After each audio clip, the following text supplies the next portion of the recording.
Okay, super quick video today, guys. This is part 2 on my series on The Man in the Basement Takes One Step Closer Every Week. If you've not watched the first part, I will link it in the description of this video. That covers parts 1 through 7 of the story. Today I'll be reading parts 8 through 14. Just like the previous video, I'll be reading a section in its entirety and then talking about it afterwards for a minute before moving on to the next section. Just as a brief reminder for where we left off last video, if you don't remember, Brandon has found a tunnel in his basement that leads to Paul's basement across the street. Also, a reminder to please support the author of this story if you can. The author, Marcus Cliver, has 2 books published, We Used to Live Here and The Caretaker. I would highly recommend We Used to Live Here if you like this story. It's pretty similar. This video isn't sponsored or anything. I just think he's a very talented author, which you guys will definitely see throughout the last 7 parts of the story, so let's get into it.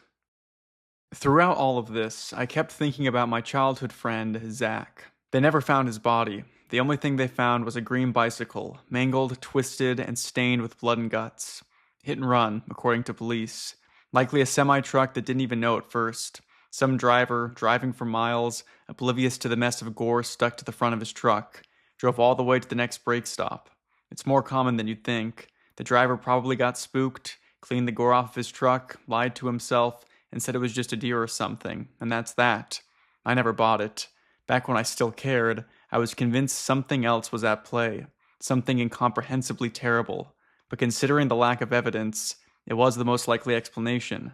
At least, that's what they told me. It took me over 10 years to finally accept the given explanation. That was the first step to moving on. After that, I finally stopped thinking about Zach every day. Sometimes I didn't even think about him for weeks, even months. Up until the intruder's mocking theatrics, I'd barely thought about Zach for years, and that was fine by me. Anything to get a good night's sleep. But now, memories of Zach played through my head like half-remembered dreams, like the time he jumped from his second-story bedroom onto the trampoline, and his mom screamed at us from the living room, the time we stayed up all night playing Super Mario Bros. When my dog died and Zach came over, and didn't say anything, didn't try to make me feel better, he just sat with me, and that's all I needed. I didn't have a real friend before Zach, and I haven't had one since. I agreed to meet with Paul in a public park. My plan was simple, let him do all the talking, hopefully learn something along the way. At this point, it didn't make much sense to confront Paul on anything. I'd only bring up the coat rack if needed. I still didn't even know if Paul was Paul, but that didn't matter right now. Gray skies above, Paul sat in a park bench overlooking a duck-filled pond. Reddish-orange autumn leaves carpeted over muddy grass. I approached from behind. Paul? He looked back over his shoulder, breathing fog.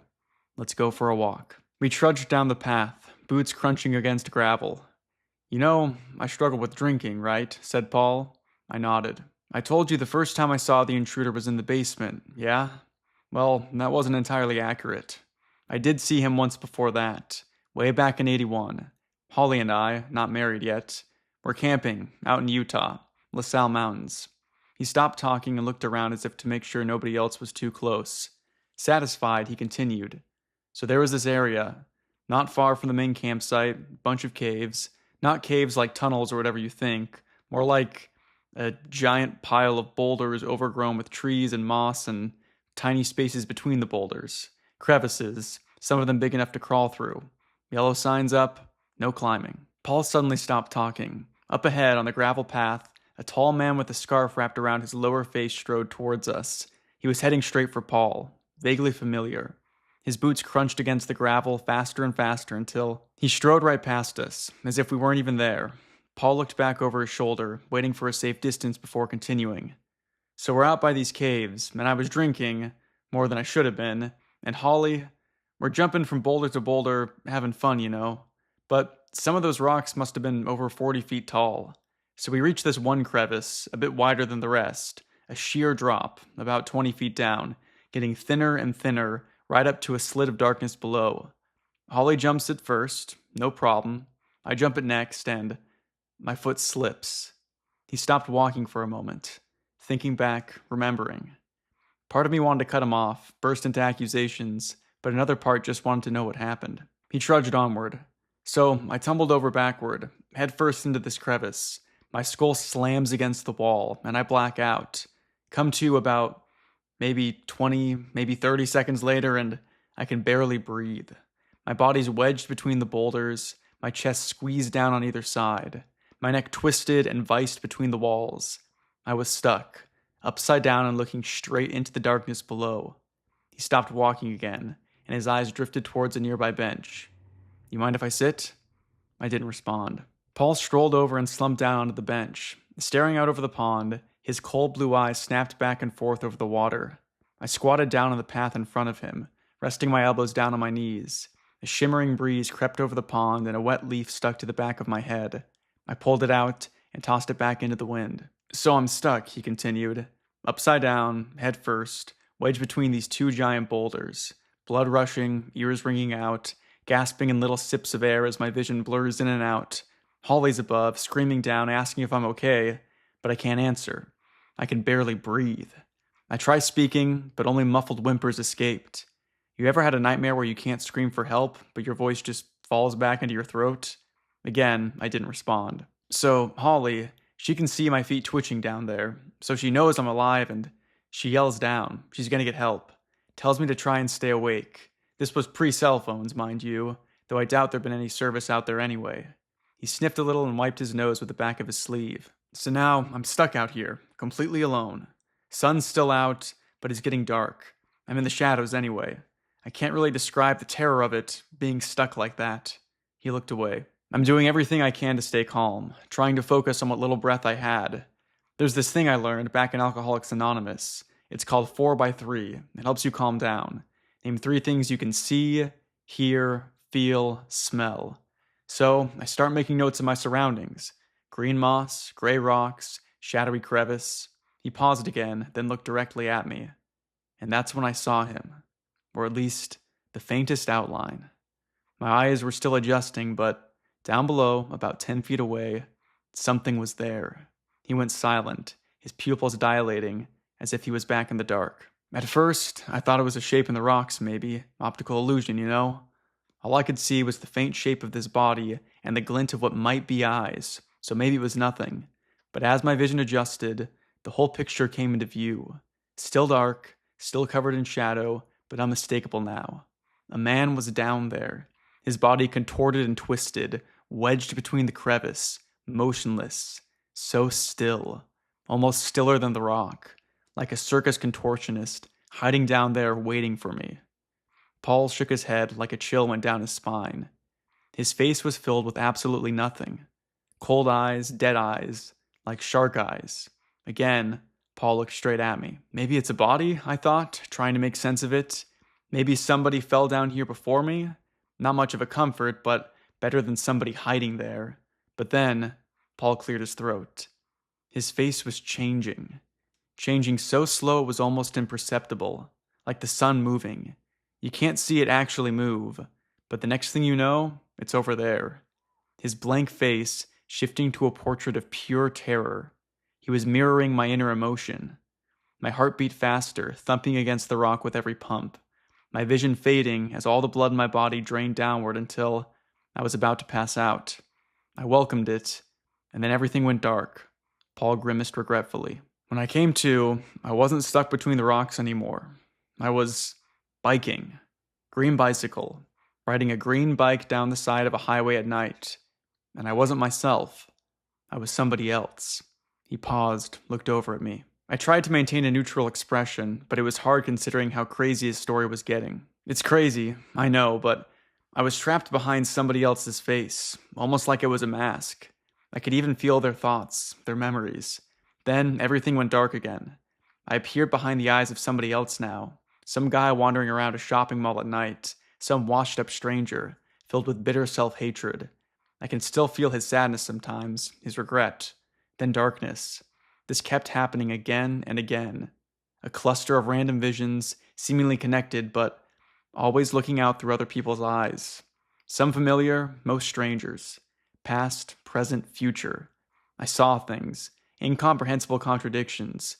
It could have been 5 minutes, but it felt like eternity. Like I lived multiple lifetimes. Like this was always my existence and always would be. It's hard to explain how terrifying it was. Maybe because it doesn't make any sense. Paul rubbed his jaw, thinking. Everything before, my life with Holly, fishing on a summer weekend, playing with my kids, it was all nothing but a thin sheet that might be ripped away at any second. Paul shifted his weight. I can't explain why, but that strange message was so clear, like my entire life had been a dream, and I'd just woken up in the real world, a world where I didn't exist. There wasn't a shred of doubt in my mind. He paused for a moment. Then, I woke up in an ambulance, back in my own head, hysterical, screaming and wailing about the man tucked between the rocks like a spider, ranting and raving about the visions. Holly and the paramedics were doing everything they could to calm me down, keep me from hurting myself. Finally, they ended up sedating me. I dozed off until the hospital. He wiped his mouth.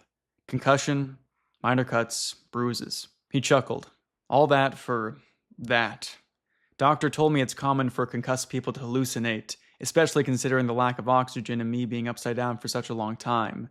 He told me about a fellow who almost drowned once, thought he saw the Easter Bunny in the water. I've always been scientifically minded, so that made sense to me. Brains play weird tricks.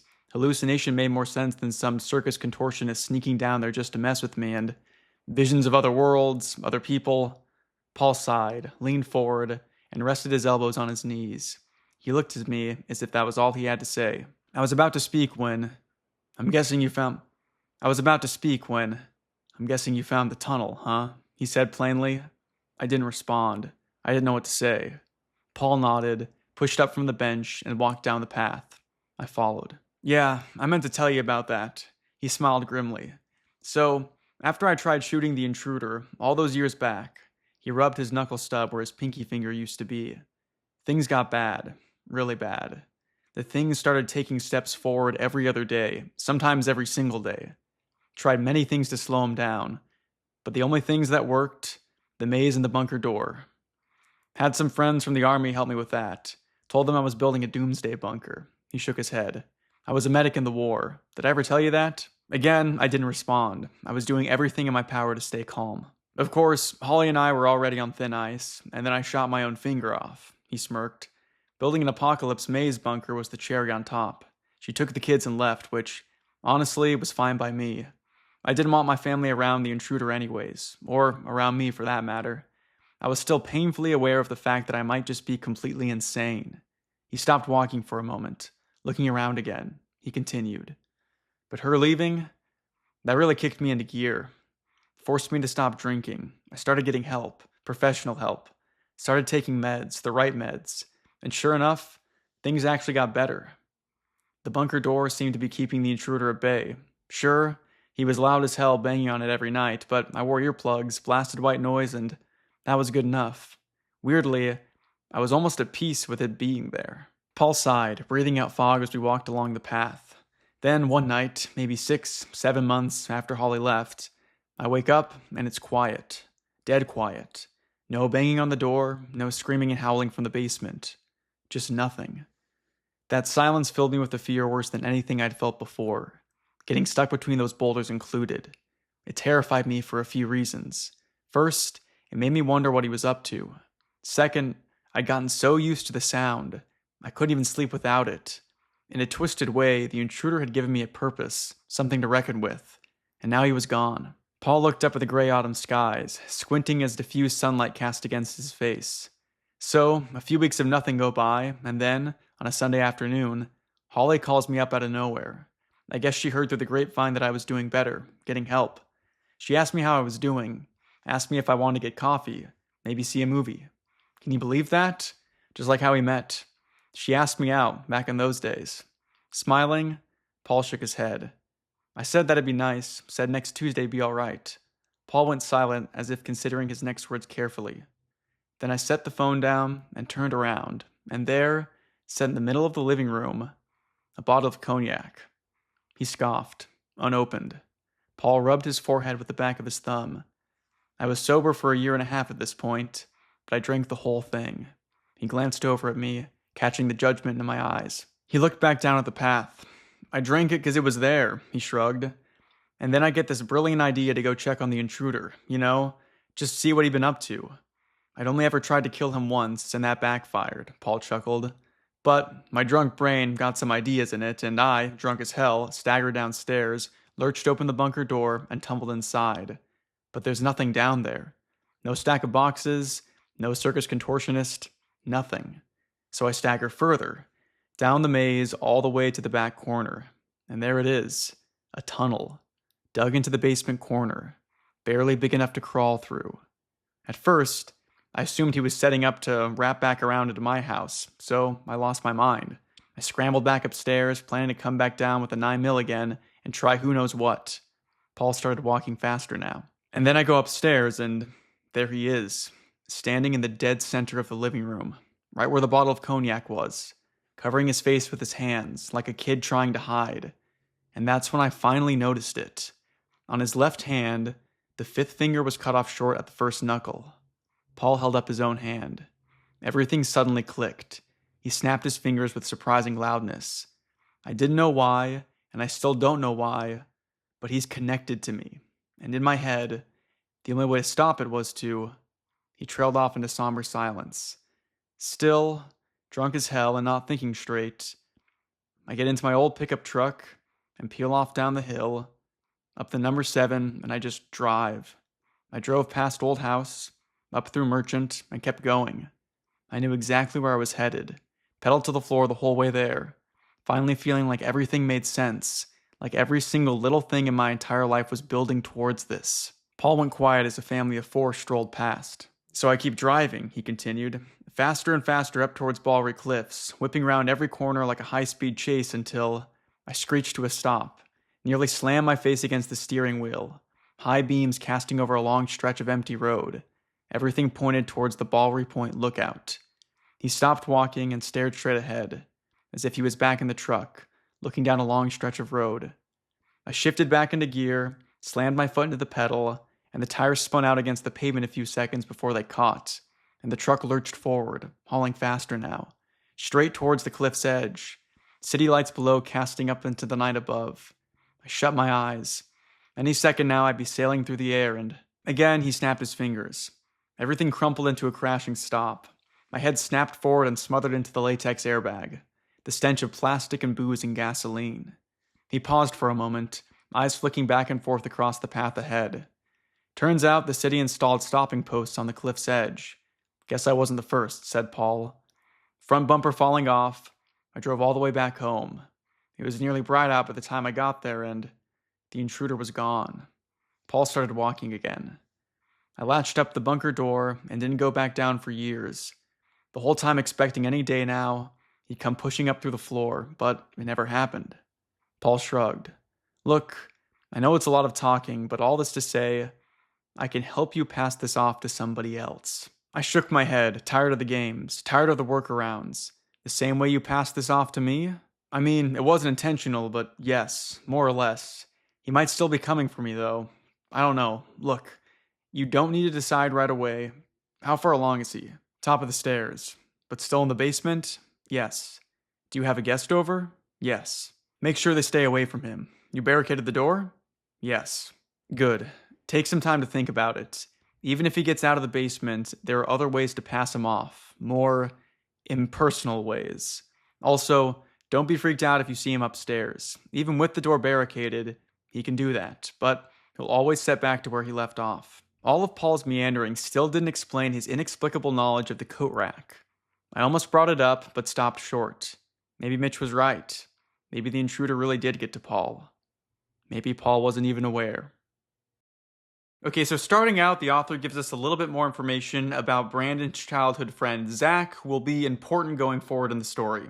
Zach went missing, and it was assumed that he died by being hit by a semi-truck, but his body was never found. If you remember from earlier chapters, the thing in the basement seems to be able to mimic Zach's voice, but it could also just be getting that information from inside of Brandon's head. Regardless of whether this thing in the basement actually knows Zach, the fact that the author is putting so much attention on Zach shows us that it'll be important going forward. I do think it's interesting that in an earlier chapter, Paul encouraged Brandon to just stop thinking about this thing and that eventually the thing in the basement will go away because he's not thinking about it anymore. That mirrors the way that Brandon talks about Zach. He said he used to think about him every single day and then like once a week and eventually he just stopped thinking about him at all. I also think it's interesting that Brandon says that he hasn't had a real friend since Zach, who died when he was about like 15, and Brandon's now about 40, so that's a long time to not have another real friend. That's something that's kind of consistent between all the characters in the story so far. All of them seem to lack genuine connections with anybody else in their lives. In that way, it seems like this thing in the basement could be opportunistically going after these people because it knows they don't have anybody else to talk to, but Again, we'll see if that's true going forward. Moving on, we then have Paul telling Brandon about the first time that he saw the intruder, and this is where things get weird. So according to Paul, he was hiking and got trapped between two boulders, and then looking down into that crevice, he saw the intruder, and that's when this thing entered into his life. If we're going with the idea that the intruder seems to opportunistically insert itself into the lives of people who are in compromised positions, it doesn't get much more direct than being trapped between two boulders. But before we're even given a second to think about the implications of that, Paul then tells us that he essentially flipped into somebody else's mind. But importantly, Paul does not flip into any random person's mind, it seems to be Zach. He says that he was biking on a green bicycle on the highway at night, and we know that Zach's green bike was found and he was potentially hit by a truck driver. It just seems to fit too well. This just goes to fortify my idea that Zach is an integral part of this story. Something about his death or disappearance caused some of this or was caused by the intruder. In a more thematic way, it makes sense that the biggest struggle of Brandon's life, this intruder in his basement that's kind of ruining everything about him, would be connected to the disappearance of his friend, which is like the most pivotal experience of his childhood. There might be something there about the trauma of his past coming back to haunt him and shape the person that he is now, but him not realizing that at first. Paul then gives the kind of explanation that the intruder might have dug the tunnel and that Paul wasn't the one to dig it in the first place. But at this point, Paul is a very, very unreliable narrator, especially considering the fact that he seems to jump into other people's heads. You don't really know whether Paul is actually Paul or maybe somebody else. Everything about the way that Paul describes his past seems incredibly jumbled. Like, none of it really makes that much sense when you think about it. Why was the intruder constantly banging on his basement door and then all of a sudden tunneled into the house across the street, made it into his front yard, and then when it confronted Paul, it didn't do anything to him? In fact, even though the intruder is literally in his living room, it seems the more dangerous thing in his living room is the bottle of alcohol which he ends up drinking. And then his drinking causes him to spiral and try to end his own life, which again just feels like it goes from 0 to 100 very quickly. And then after his attempt to take his own life, the intruder never bothers him again, and it seems like he's doing well for the most part. And like Brandon mentions, he never even talks about the coat rack, which he knew about even though he shouldn't. So I don't know about you guys, but I'm firmly on the side that Paul is not trustworthy at all. But I also do think we're in a situation where nobody really knows anything about the intruder, nobody knows the mechanics of how it works. I don't believe it's all in Brandon's head like Paul speculated earlier, but I also don't think that the list of rules that Mitch gave Brandon will really help get this thing away from him. I mean, the thing is only supposed to take one step forward every single week and apparently has the capability to like bust through doors and dig tunnels underneath houses, but it still hasn't gotten to Brandon yet. Why is that? I think I've speculated all I can on what we have so far, so let's move on to the next part. Part of me wanted to take up Paul's offer. Part of me wanted to bunker barricade the basement door and pass off my problems to somebody else, move away and pretend none of this ever happened. But I didn't. I wish I could say it was out of some bedrock moral principle, but mainly, I refused Paul because I didn't trust Paul. I doubt Paul even trusted Paul. So far, I was adding pieces to an ever-evolving nightmare of a jigsaw puzzle. The more I learned, the less sense everything made. Part of me wondered if that was the point, if the chaos and confusion was part of the game. Maybe the intruder thought it was funny. Still, the main question remained. Is there a way to stop the intruder without passing it off to somebody else? My car rattled as it droned down the number 7 highway. I was on my way back home from the meeting with Paul, and it was already dark out. I needed to get home and sleep. Then a strange feeling came over me, a pressure in my forehead, not quite painful, but incredibly uncomfortable. Not a migraine either. It felt like a thin sheet of something suddenly appeared behind the skin of my forehead, pressing against my skull. I could almost feel my face pulling tighter. I rubbed my forehead with the back of my arm, and something big darted out onto the road in front of me. My foot slammed on the brakes, and my car swerved into a screeching drift. Everything outside blurred into a hazy streak, and came to a crashing stop. My car slammed into a roadside barrier post, my head whiplashed sideways, and cracked against the window. I blacked out and came to only seconds later. My headlights cast into an open field across the road. In the distance, a brown bear scrambled off into the dark. That's what I almost hit. I moved my arm to feel the side of my head. I moved my arm. I couldn't move. I tried turning my head. Nothing. I tried breathing. Nothing. I tried moving my eyes. With great effort, I glanced to the left, then to the right. "I know you're here," a strange but familiar voice echoed in the car. "You monster." Concussion, I told myself. I hit my head, and these are just the symptoms.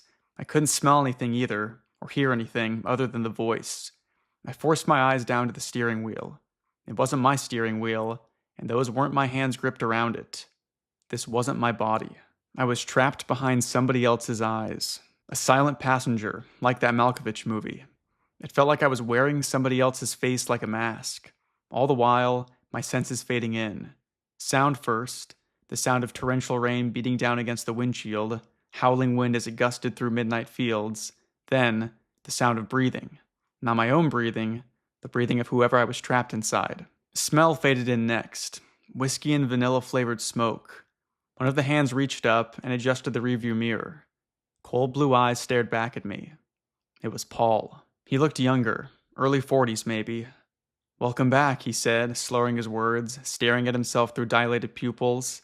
He was talking directly to me. Paul coughed and rubbed his forehead with the back of his thumb. Pressure squeezed against me like a crushing vice. He smacked his forehead with the palm of his hand, and a jolt of pain shot through me. He hit himself again and again and again, each impact more painful than the last, until, finally, he stopped. Paul readjusted the mirror, shifted back into drive, and pulled onto the road. Frantic window wipers struggled to keep the rain at bay. I could feel everything now. The rumble of the highway, the taste of booze and tobacco, even blood. I was paralyzed. With what little control I had, I forced Paul's vision downward. He tapped the brakes and swerved into the opposite lane, then swerved back.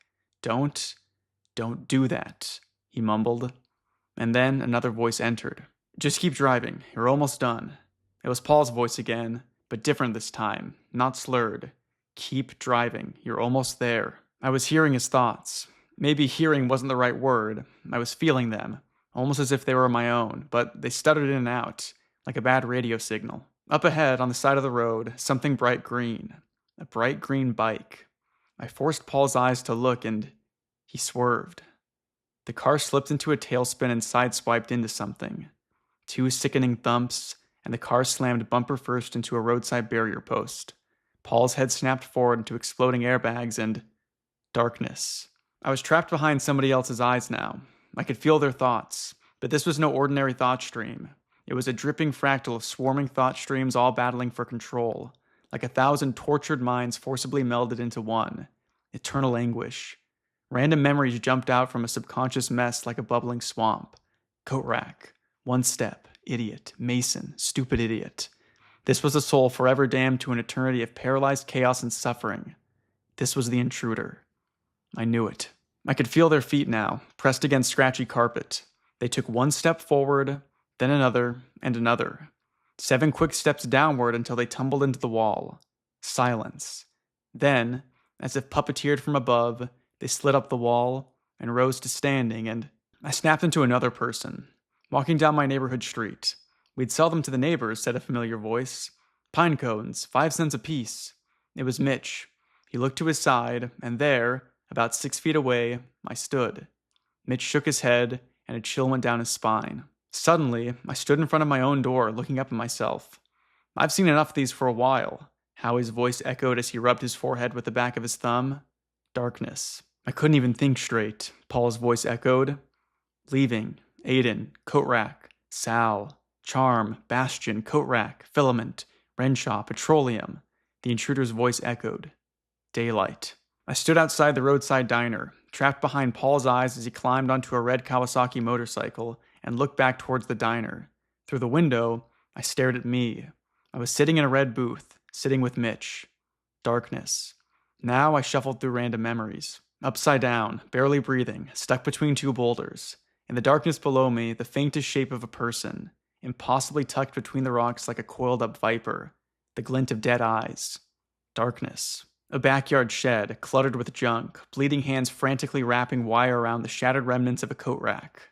Darkness. Crawling through a tunnel, a dirt ceiling scraped against my back. Darkness. "I'm sorry." Paul's voice. I stepped out of a truck. Headlights cut through the night, and freezing rain showered down. Red and guts mixed with water on the pavement, and a bloody streak led up the road to a body, 50 feet away, crawling.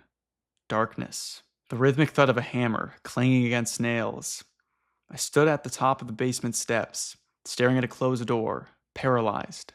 Darkness. I stood in an apartment kitchen, staring out a window towards a brick wall view. Darkness. A hospital bed in a bedroom. Military medical equipment scattered everywhere. Strained wheezing. Darkness. The smell of burnt hair and gasoline. Cold fluorescent light. A charred corpse laying on a morgue table, mouth wide open. Darkness. A blaring truck horn. Finally, I snapped back to the present. Inches from the front of my car, a semi-truck sped by. I was parked on the highway shoulder at a 90-degree angle. The sun was rising. I was back in the present. Or at least, that's what I assumed. I looked at my hands. My hands. I clenched them shut and opened them. Collecting my thoughts, I pulled onto the highway and drove. I had no idea what just happened. I rubbed my forehead with the back of my thumb. Okay, so things are obviously getting kind of crazy now. Starting at the beginning of the chapter, we have Brandon flipping into Paul's mind like Paul described in the chapter before. And he's not inside just any random memory. It really seems like this is the moment when Zach was hit by the car. And if this is the moment when Zach was hit by the car, then we can assume that it was actually Paul who killed Zach. This all just goes to reinforce my idea that Zach is at the center of everything that's happening here. I'm still not entirely sure why he's at the center of it, but he's definitely connected to the intruder. After Paul hits Zach, Brandon then flips into somebody else's mind, and I think he's inside the intruder's mind at this point. He describes it as not being an ordinary thought stream and says it's like 1,000 voices trying to all talk at the same time. It's really starting to seem like all of these people are connected in a sort of hive mind. This has some really interesting implications, like maybe the intruder trying to get closer to Brandon or Paul is not the intruder like being a malevolent entity, but it's trying to get back into what it sees as its own body. Immediately after, we are shown that Mitch is part of this hive mind and also Howie, which makes sense. These are all the characters we've seen in the story so far. There's an interesting moment where it's just saying all of these different words that are going through the intruder's mind. It says leaving, Aiden, coat rack, Sal, charm, bastion, coat rack, filament, Renshaw, petroleum. Filament is kind of notable because that's the word on the crossword puzzle that Howie could not remember. Brandon was able to think of the word right away, and this raises the question on whether this thing was already inside of his mind while he was talking to Howie. The other explanation is that that thought is coming from Howie after he talked to Brandon, and that's why the word's in his head. We then get a few more memories, one that has somebody repairing the coat rack with bleeding hands, which I think is a really interesting image. It seems that this coat rack in particular is important to the intruder, although I'm not entirely sure why. At the beginning of the story, we are told that the intruder can appear as a coat rack, but that's not its true form.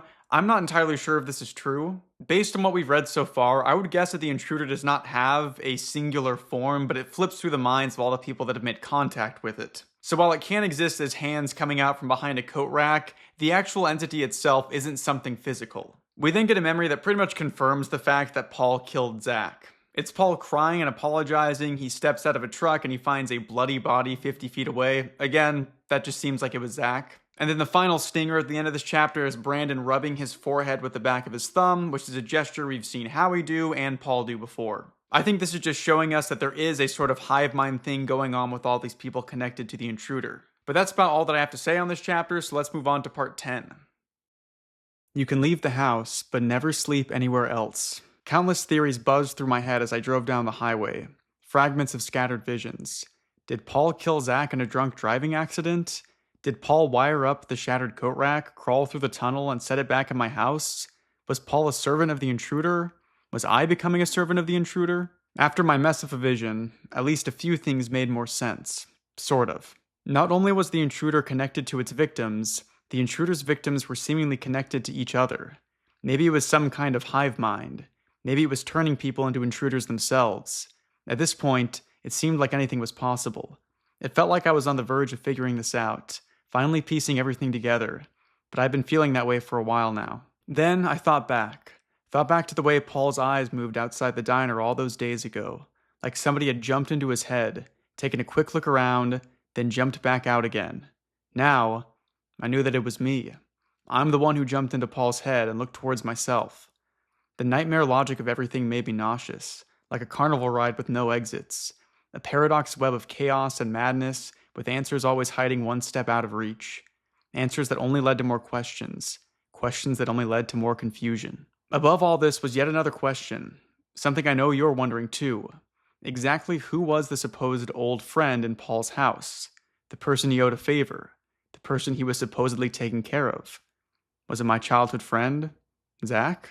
Insane to even consider, I know, but hear me out. During my sporadic visions, I saw a green bike through Paul's eyes. The same exact bike my friend Zach was riding when he supposedly died. Did Paul hit him all those years ago?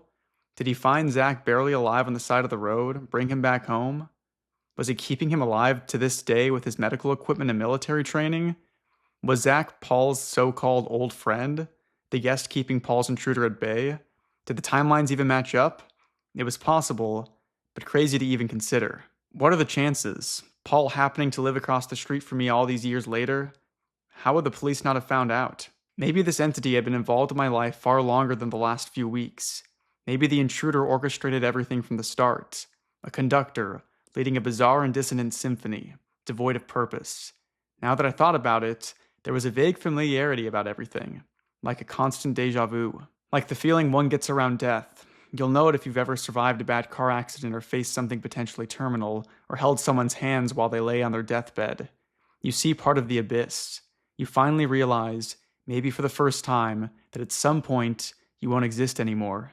Maybe you never existed to begin with. In the words of Max Schumacher from Network, death becomes a perceptible thing with definable features. Before all this, I never really feared death.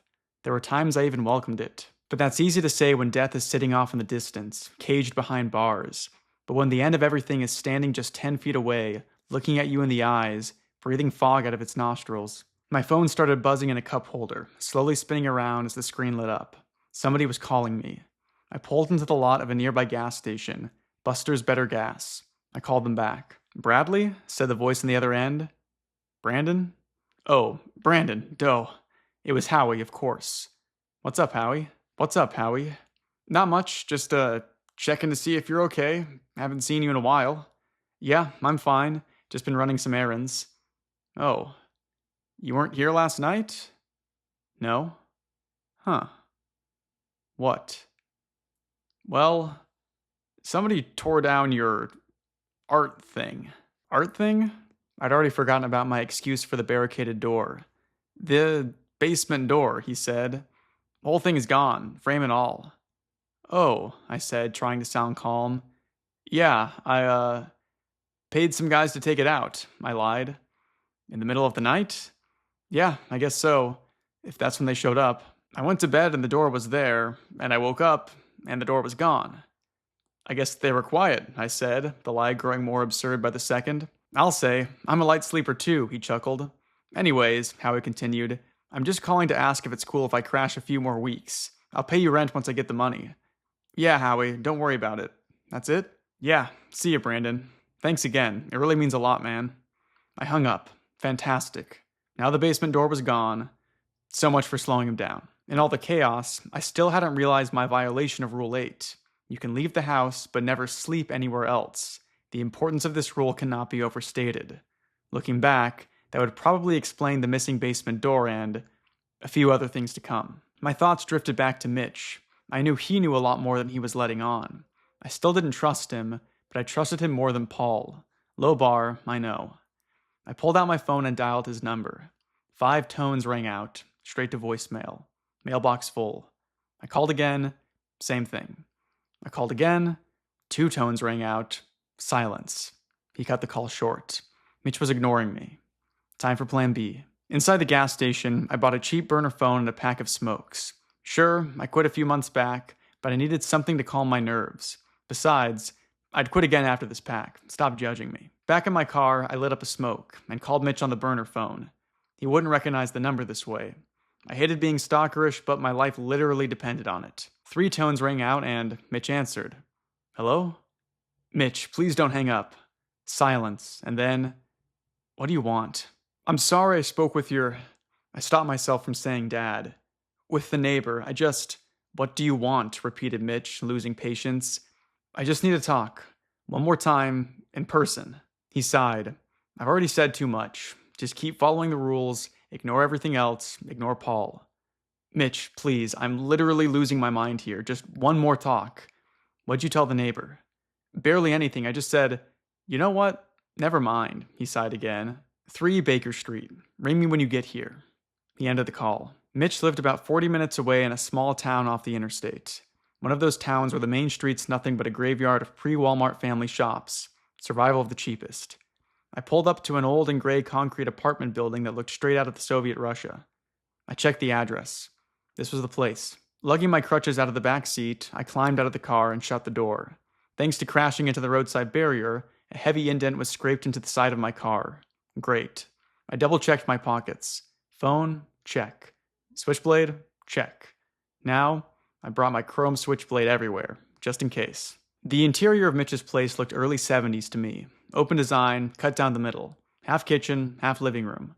Between them, a bar with rickety stools. There was something strangely familiar about it. Deja vu. Mitch looked a little better than the last time I saw him. Still tired, though. "Hey, Mitch," I said, forcing a smile as I took off my coat. Silent, Mitch stood about 6 feet away. He strode back into the kitchen and started scrubbing dishes in the sink. I pulled the door shut behind me. Mitch scraped grime off a cast iron frying pan. His back turned to me. I walked up to the edge of the kitchen and looked around. His place was tidy, like a hotel room. "What'd the neighbor tell you?" said Mitch, referring to his father. "A lot." "You believe him?" "I don't know." Mitch sighed, tossed the dishes down, and turned off the sink. Shaking water off his hands, he spun around and leaned back against the countertop. "So, what do you want from me?" he said, crossing his arms. "I have some questions." Some was an understatement.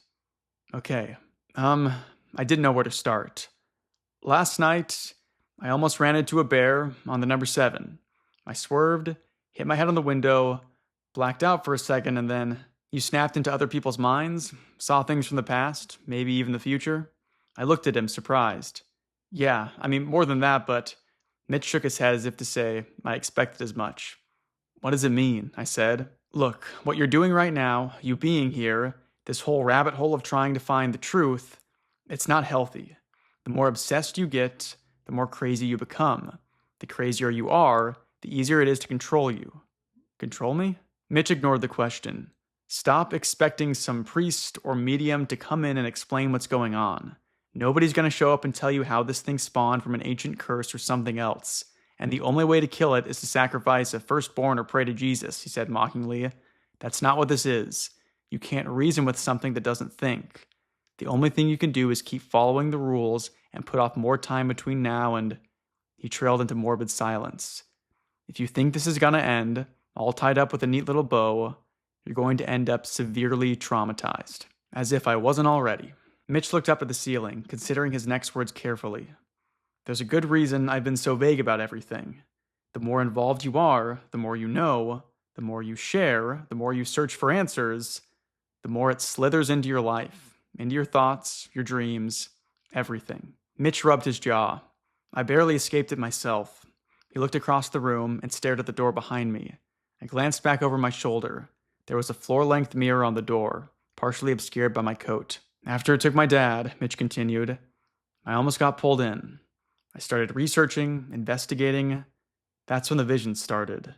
Like what happened with you in the car. The intruder feeds you these little snippets of random moments.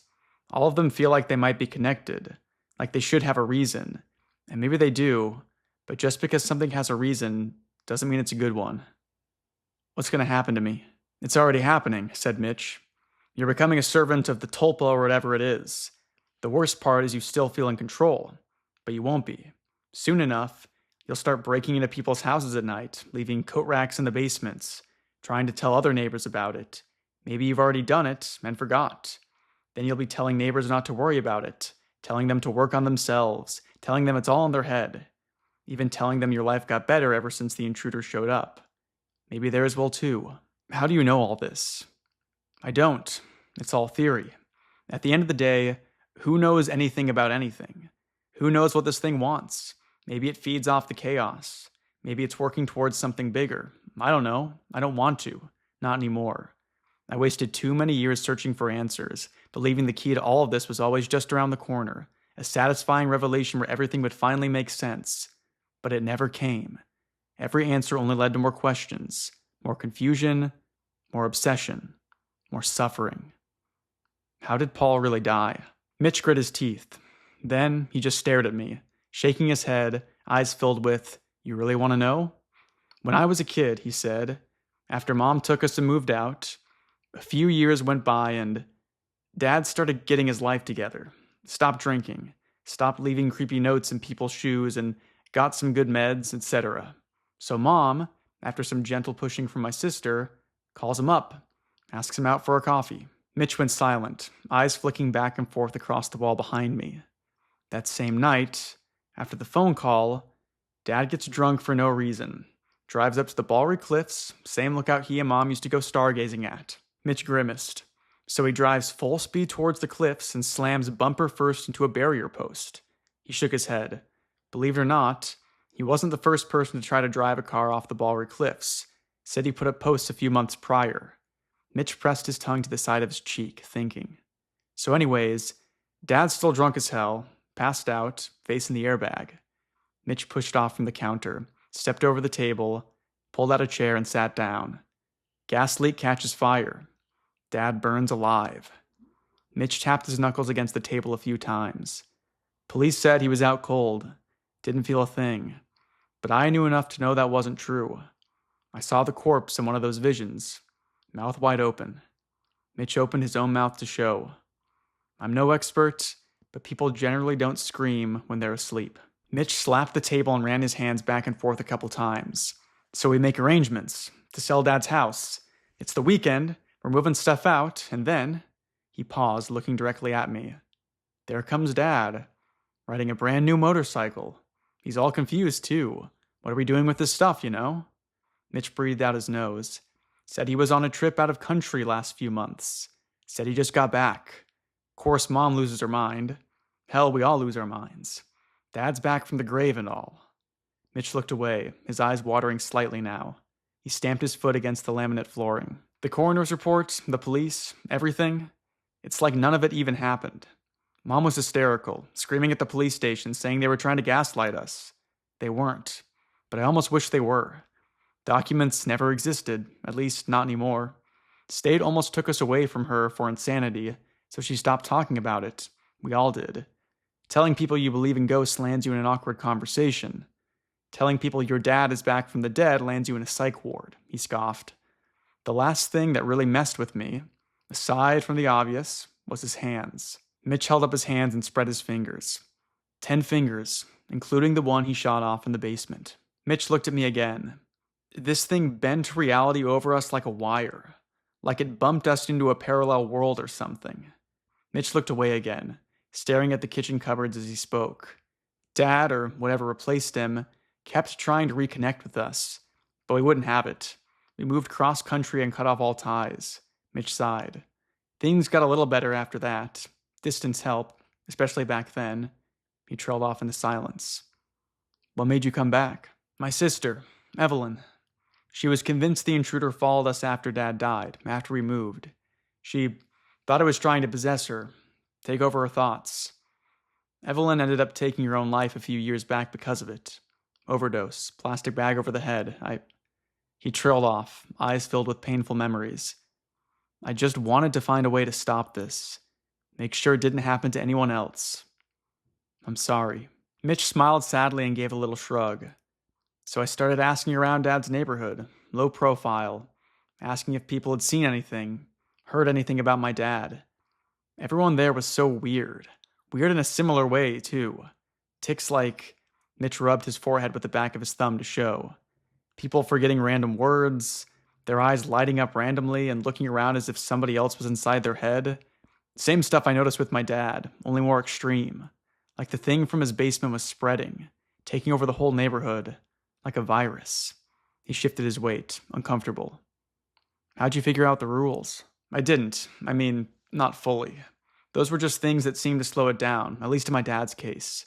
Before we left him, I found it all scribbled up on a napkin. Dad, for all his flaws, he's really smart. Logical. He would have tested things out, experimented. Figured out exactly what the entity reacts to, doesn't react to. So the more you know, the more he controls you? Maybe. It's only a theory. And I'm basically screwed no matter what I do. Mitch stepped up from the table, strode over to the kitchen sink, and stared out at a brick wall view. He sighed. Look, Brandon, I should have been more honest with you before, but you want to know the truth, right? Yes. This thing has been over and done with from the start. I didn't respond.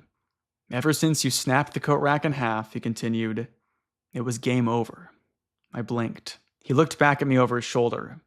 I didn't tell you because I didn't want you to panic. The calmer you are, the saner you are, the longer it takes for this thing to get a hold of you. Get a hold of me? You're becoming a part of it now. Just like my dad, just like the neighbors. And there's nothing I can do to stop it? Mitch shook his head and looked back out the window. You should leave, he said, resting his hands on the countertop. But I still don't. Leave, he snapped, his voice booming with surprising loudness. I shook my head, crutched back for the door, pulled on my coat, and wrapped my hand around the doorknob. Thanks for the help, I said, voice dripping with sarcasm. I turned the knob, but it was locked. Weird. I unlocked it and tried again. Still stuck. Almost like somebody was pressing their weight against it from the other side. Mitch, I said. No response. I looked into the mirror on the door. Behind me, Mitch, with his back turned, now stood in the center of the kitchen. Pin-straight posture, hands covering his face, like somebody playing peekaboo. Mitch, I said, looking back over my shoulder. Suddenly, the room shifted darker, but the lights didn't go out. Everything dimmed into slow-motion nightmare. Mitch's left hand shot straight up into the air, as if being pulled from above. Then his right hand. Both hands straight up into the air, standing on his tiptoes now. I watched in wide-eyed horror, paralyzed. Suddenly, his arms swung to his sides, like an invisible straitjacket wrapped around him. He stood there, motionless. Then he burst into coughing, hunched over, and staggered towards the sink, rubbing his forehead as he went. You okay? I said, taking a few careful steps forward. He threw a hand back, motioning me to stay away. I did. But his desperate wheezing and coughs only grew worse. Was he choking? He thumped his chest until finally, something flew out of his mouth and plopped into the dirty sink water. I'm okay, he gasped. I'm okay. I glanced back towards the door. Mitch, back still turned to me, plunged a hand into the soapy water, fishing around for whatever came out of his throat. He froze, and his eyebrows raised.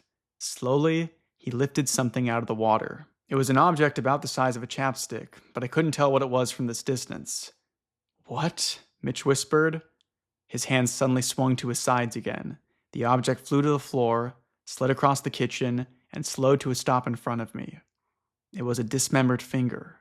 Mitch staggered back from the sink, 7 quick steps. He straightened up in a pin-straight posture again, tried to speak, but only gargled whimpers escaped, like he was being suffocated. I stepped backwards to the door, eyes darting around the room for another escape. No balcony, too many floors up for that anyway. What the? Mitch screamed. What the? His voice cut off into choking mess. His throat swelled up, like something was pushing on it from the inside out. His head snapped back, forced him to look straight up at the ceiling. And then, something pushed out from his mouth. Several somethings, long and wriggling like worms. Fingers. Fingers with extra joints, sliding out from his mouth and wrapping around his face. Gaunt hands, unnaturally large, squeezing together as they wriggled their way out of his mouth, like a face hugger. Pig-colored skin, scarred with burn marks. The same hands I saw wrapped around the coat rack all those nights ago, forcing Mitch's mouth wider and wider until the corners of his lips started to tear. Muffled, agonizing screams. Enough was enough. I spun around and shouldered into the door, using all my weight to crash into it again and again. All the while, the horrific sight behind me reflecting onto the door mirror, hidden by shadows. Something barely visible, tall and fetus-like, was forcibly climbing out of Mitch's body, dripping with blood and guts, pushing what was left of Mitch's skin down like somebody climbing out of an undersized wetsuit. Disgusting. Horrific. Finally, the door broke open. I stumbled into the hallway and slammed into the opposite wall. One of my crutches fell back into Mitch's apartment.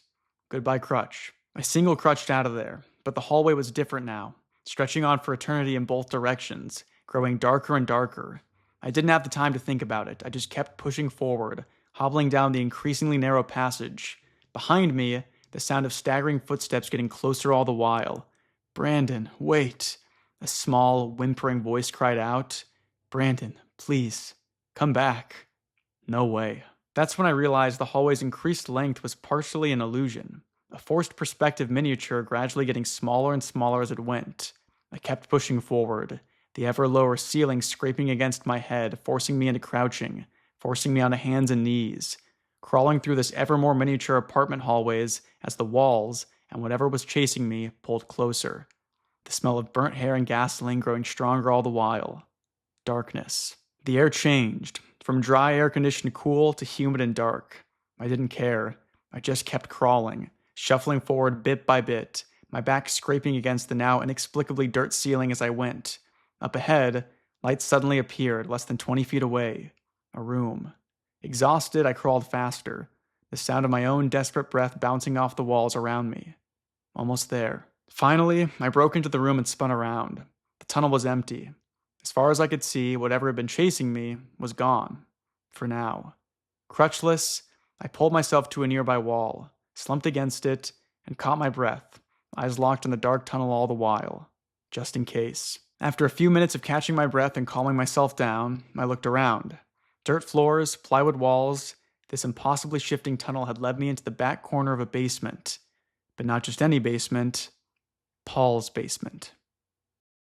Okay, so obviously a pretty long chapter, but I actually don't have a ton to say about this one. We start off with more speculation from Brandon that I pretty much already covered in my section about the last chapter. Things start to get interesting when Brandon goes to talk to Mitch, and Mitch starts telling him about how he should let this all go and that it's not all real and that it'll only mess up his life even more. I think Mitch is not being truthful here about what he knows. It seems like he's tapped into this hive mind. In fact, we have seen Brandon flip into his mind before, so it seems like he knows a lot more about this than he's letting on. In fact, I'm thinking that maybe Mitch and Paul trying to get Brandon to let this whole thing go is less about protecting Brandon and more about them not having Brandon flip inside their own minds. If we're thinking from Paul's perspective, we know that inside his mind, he has the memory of him hitting and killing a child and then getting rid of the evidence. If you were that person, you'd probably want to do everything you can to avoid having some random stranger across the street enter your mind and see those memories. Maybe it's just me being cynical, but I'm starting to believe that Mitch and Paul trying to look out for Brandon is really just self-preservation on their parts. You could also argue that Mitch being so estranged from his father maybe has less to do with the fact that he thinks his father isn't his father, and more to do with the fact that he's maybe seen his father again kill a child, and that's why he doesn't want to talk with him. But there's a wrinkle in all this theorizing, that being that Paul apparently came back from the dead, and he had all 10 of his fingers when he came back. This would support the idea that Paul was replaced by the intruder, but I'm just not sure at this point. Mitch seems to confirm my idea that they just want to keep Brandon calm so he doesn't enter the hive mind fully, but he says that he was screwed as soon as he snapped that coat rack in half. I personally love horror stories where our protagonist is just completely screwed from the start because of something they did innocuously. It's a very, very specific trope that I happen to love, especially in horror. I just think it makes the whole situation that much more scary to me. But the last part of this chapter is obviously where things go completely insane. Mitch starts throwing up fingers, and then an entity climbs out of his mouth and starts chasing Brandon. If I were to guess right now, I would maybe say that this is the intruder trying to stop Mitch from saying any more than he already has. Like maybe Mitch took things too far when he told Brandon about the fact that his dad seemingly died and then came back, and now this is maybe Paul taking his revenge on Mitch. This chapter in particular puts a lot of emphasis on fingers specifically, so I think that's an important aspect of this story and a symbol that will maybe come up later on. And beyond whatever significance it might have to the overall plot, I just think that visual is really cool and creepy, this thing like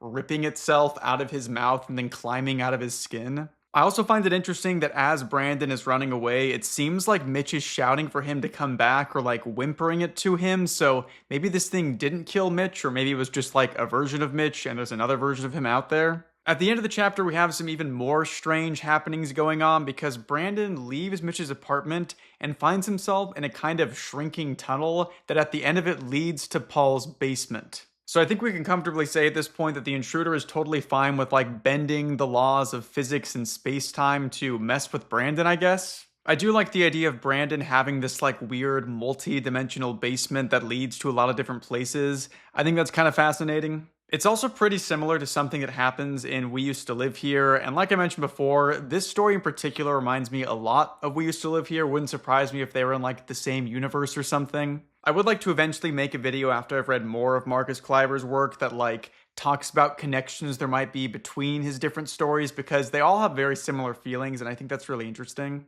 But that's all I've got for chapter 10. Let's move on to chapter 11. None of these rules are set in stone. The intruder seems to evolve and react depending on your actions. How I ended up in Paul's basement didn't matter right now. I just wanted out. Easier said than done, especially considering I lost both crutches in the chase, but at least the light was on, for now. Let's pray the bunker door wasn't locked. Leaning against the concrete wall for support, I shimmied up onto one foot. Hobbling forward, I maneuvered my way through the maze, one painful step at a time. Tedious didn't even begin to describe it. Nearly 3 hours went by until I finally found footprints. The same footprints from when Paul and I were down here a few days back. Something to follow. Thank goodness. Encouraged, I shuffled my way forward bit by bit when a hollow thud from somewhere deep within the maze. A fist thumping against plywood. My heartbeat quickened. I picked up pace, rounded another corner. More thumping, quicker now, closer too. I hobbled faster, my limp cast leg dragging uselessly behind me. More thumping. 2 quick thumps each time now, like a heartbeat. The rhythm almost matching the pace of my own heart, getting quicker and quicker as the sound moved ever closer. I rounded another corner and, finally, the exit was in sight. Somehow the bunker door was open. Inexplicably opened. Another suspiciously convenient blessing. With renewed vigor, I pushed forward. The thumping echoed in the hallway just behind me now, right on my heels. The lights snapped off. Pitch dark. Only the faint glow of moonlight cast against the basement steps up ahead. I pulled closer, one painful lurch at a time. Finally close enough, I pushed off the wall and staggered through the open door, falling chin first into the stairs, the thumping sound right behind me. I pushed up, slammed the bunker door shut, and latched the lever down. Another close call. I stood motionless at the door, listening for minutes. Nothing. Dead silence. I looked back over my shoulder. The door at the top of the basement steps was open too, wide open. Bluish moonlight revealed the foyer above. Why were all the doors left open? I turned and used the railing to pull myself upward. Another painful and tedious slog. Trying my best to be as quiet as possible. Not easy. The last thing I wanted was for Paul to wake up and find me crawling out of his basement with no good excuse. After 10 minutes of painstaking effort, I finally reached the main floor. The familiar smell of vanilla-flavored cigarillos hung in the air. On my hands and knees, I crawled towards the front door, going even slower than before so as to not make a sound, inch by inch. When I finally reached the door, I grabbed a sturdy umbrella from a bucket in the corner and used it to push up to standing, a makeshift cane. No match for a crutch, but it sure as hell beat crawling. I reached for the doorknob and froze. A pressure suddenly pushed into my forehead, like a migraine. I rubbed my brow with the back of my thumb, stopped, lowered my hand. That was the weird tick, the thing Howie did, the thing Paul did, the thing Mitch did before he... When did I start doing this? Why did I start doing this? I shook it off and reached for the door, but again stopped short. Another reoccurring question bubbled up from my subconscious. Who was Paul's so-called old friend? Who was the person in the room down the hallway? I peered back over my shoulder, trying to push the curiosity away, trying to just reach for the door and leave, but I couldn't. That strange, familiar, almost magnetic pull of needing to know the answers grew stronger with each passing second. I glanced around the foyer. Where did Paul sleep? Save for the basement, it wasn't a big house.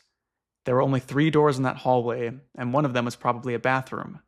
I turned fully around, stepped forward into the foyer, and lurched to another stop.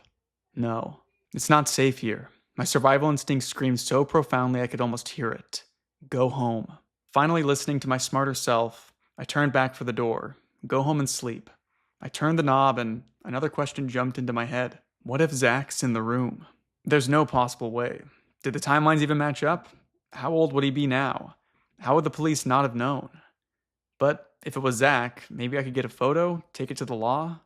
My feet were bringing me back down the hallway before my head had even made up its mind. Thank goodness the floors were carpeted, or I'd have woken up the whole neighborhood. Another painful hobble down the hallway until I reached the door to the mysterious room and froze. I took 3 deep, intentional breaths in and out, then reached for the handle. Locked. I tried again. Still locked. Not sure what I expected. I looked around. The house was quiet, motionless, almost like everything was on pause, frozen in time to an unnatural degree. A stillness that reminded me of the first night I found the coat rack. The same unsettling quiet in the air. Another weird thing I didn't have time to think about right now. I pulled the switchblade out from my back pocket and shimmied it into the door frame. I've got a lot of experience with discreetly unlocking doors. Don't ask. I tilted the knife upward, pushed forward over the latch, and the foyer light flicked on. My view snapped down the hallway. Footsteps. Footsteps coming from the living room. I staggered backward into the kitchen. just in time. Hello? Paul's voice echoed. How did he get out here? Was he asleep on the couch? I ducked down beneath a bar, separating the kitchen from the living room. This was not a good situation no matter how you spun it, especially considering the fact Paul owned a gun he wasn't afraid to use. Part of me wanted to come out of hiding, explain myself, but at this point, it felt likely Paul was being influenced by the intruder, possessed even. Either way, I still needed to know who was in that room. Hello? Paul's voice echoed down the hallway this time. I huddled further into the shadowy corner, waiting, listening. Paul strode back into the living room. He flicked another light on. A stench of draining silence followed. He was listening too. He was waiting. A long, silent standoff crawled by, 5 minutes at least. Nothing but the sound of my own breathing. Then, Paul cleared his throat and moved towards the kitchen, towards me, his footsteps getting closer and closer until the floor beneath me jostled slightly. Paul was standing on the opposite side of the bar now. If he leaned forward and peeked down, that was it. I held my breath, knife still in hand. I should have tucked it away earlier. Now, I really looked crazy and dangerous. Too late now. Paul was close enough to hear even the slightest movement. Another impossibly long silence dragged by. Seconds like minutes, minutes like hours. Holding my breath all the while, growing tenser and tenser until... Flick! The switchblade flicked open. My tense grip must have bumped the switch. Idiot. The floor creaked as Paul stepped back from the counter. My head raced 1,000 thoughts a second. Paul huffed and stepped forward again. Suddenly, the tips of his fingers slipped into view, gripping over the edge of the countertop above me. The bar top bent and strained as he leaned forward, pressing his weight down against it, inching closer and closer. Paul was going to peer underneath the counter and see me hiding there, crazy-eyed, sleep-deprived, armed with a switchblade, and buzz, buzz, buzz. Somewhere in the house, a phone, my savior, vibrated against a wooden surface. Paul huffed again, his hand slipped out of view, and he strode back into the living room, away from the kitchen. Finally, I inhaled a breath of overwhelming relief, a relief that quickly faded when I realized that my situation hadn't changed. He'd come back soon enough, and I needed to be somewhere else when he did. "Mitch?" said Paul, his voice filled with bewilderment. No, it's okay. He was speaking softly now, comforting. Silence. Paul was listening to Mitch now, or whatever was claiming to be Mitch on the other end. Who knew at this point? "You're sure it was him?" said Paul. Listening. When? More listening. A short pause. "Did you call the police?" Another pause. "No, I understand. That makes sense. Yeah. Okay, Mitch, not right now, but at some point, we should at least get some authorities involved, okay? He's clearly not well." Yeah. Okay, I'll meet you there." He strode back into the living room and pulled a jacket on. What was going on here? Were they talking about me? Why was Mitch suddenly talking to his supposedly estranged father? Was that even Mitch? There's no way it was. It had to be the intruder, messing with Paul. But was that even Paul? My head was exploding with an influx of questions. If the intruder's goal was to make me go insane with confusion and paranoia, then mission accomplished. Congratulations. Paul strode down the hallway again. He was coming back towards the kitchen. He stopped in front of the kitchen entrance. Standing in the hallway, his back was mostly turned to me. All he needed to do was look slightly to his right, and the jig was up. 10 long seconds dragged by until finally, he turned towards the mysterious guest room, went for the handle, and it was locked. Shaking his head, he reached up onto the top of the door frame, slid his hand across, pulled down a key, and unlocked the door. He cracked it open and peered into the dark room. "Mitch called," said Paul. "Something happened at his place. Gonna see if he's all right. Back in a few hours, give or take." He pulled the door mostly closed and froze. He pushed it open again. Open or closed? No audible response. Paul locked the door from the inside, pulled it shut, and tucked the key back on top of the door frame. He marched back towards the foyer, flicking off all the lights as he went. Suddenly, he froze. Another long silence dragged by, and then the foyer light flicked on again. What was he doing? The answer hit me like a bag of bricks to the face. The door. I forgot to close the door at the top of the basement stairs. In my defense, it was open when I got here, but I doubted that was Paul's doing. I could hear him creep across the foyer and stop. Now, I assumed he was at the top of the basement steps, standing in front of an open door he never left open. He pulled the door shut, locked it, and wandered back into the foyer. Then, he started pacing back and forth, Pacing circles, panicking, he muttered to himself, clearly in the middle of a panic attack or something even worse. This continued for 3 long minutes until finally, he stormed out the front door and slammed it shut behind him. Silence. Outside, a bike engine turned on, peeled out of the driveway, and sped off. He was gone. Finally. My eyes drifted back towards the guest room door, curiosity burning stronger than ever, but I decided to wait 3 minutes longer, just in case Paul forgot something and came back. 3 minutes went by. I crept out into the hallway. I hobbled to the door, reached up on the frame, slid my hand across, and found the key. Hands shaking, I unlocked the door and stopped. I breathed deep. What if it was Zach on the other side? What if it really was just an old friend of Paul's? What would I do with the knowledge? Was my obsession for answers really pulling me deeper into the intruder's web? I turned my head sideways and placed my ear against the door. The slow and muffled beep, beep, beep of what sounded like a heart monitor. I leaned back, took a deep breath, turned the knob, and pushed open the door. Gut-wrenching stench hit me like a wall, like rotting food and burnt hair, a smell so strong I could almost taste it. Turning away, I clenched my eyes shut and buried my nose into my inner elbow. I held there until the stench subsided somewhat. I turned back towards the room. Most of it was hidden in shadows, cluttered with military-grade medical equipment, just like the room of my vision. Heart monitors, IV bags, even a table laden with surgical tools. Near the window was a slightly inclined hospital bed. On the bed lay a man, or at least that's what I assumed. He was wrapped in medical bandages. Medical tubes stuck out of his arms, his wrists, even his legs. Bandages covered most of his face, save for his lower jaw, and a small slit for the eyes. I crept forward. The slow rhythmic beep of the heart monitor remained steady. Whoever it was, they weren't aware of my presence. Yet. But I didn't care either way. I just needed to know. I reached the side of the bed and stopped. His eyes were clenched shut, as if pretending to sleep. His exposed jaw was scarred and mangled. Parts of his lips were peeled back, revealing teeth behind. I'm no medical expert, but it looked like a severe burn victim. If this was Zach, I couldn't tell. He would have been so much older now anyway. But whoever it was, they looked fit for an intensive care unit, not a guest bedroom. Was Paul keeping them here as a guest to ward off the intruder? I couldn't imagine anyone in their right mind agreeing to this willingly. I was about to turn back when, out the hallway, the front door clicked open and a light flicked on. Paul was back. I cast my view around the room, desperately searching for a place to hide when the man on the bed's eyes snapped open. Cold blue eyes, strikingly similar to Paul's. He was looking straight at me, wide and fearful. Thudding footsteps getting closer. Without thinking, I clambered beneath the bed and pulled my cast leg in behind me. Cramped between the tangled wires and green metal crates, I hid. The footsteps stopped in the doorway. The bedroom light flicked on. "How did you open this?" Paul's voice reverberated into the room. No response. "What's wrong?" Again, no audible response. Paul huffed, flicked the light off, and pulled the door shut, leaving me alone with the burn victim. The burn victim, I'm pretty sure, was Paul. Or at least, some version of him.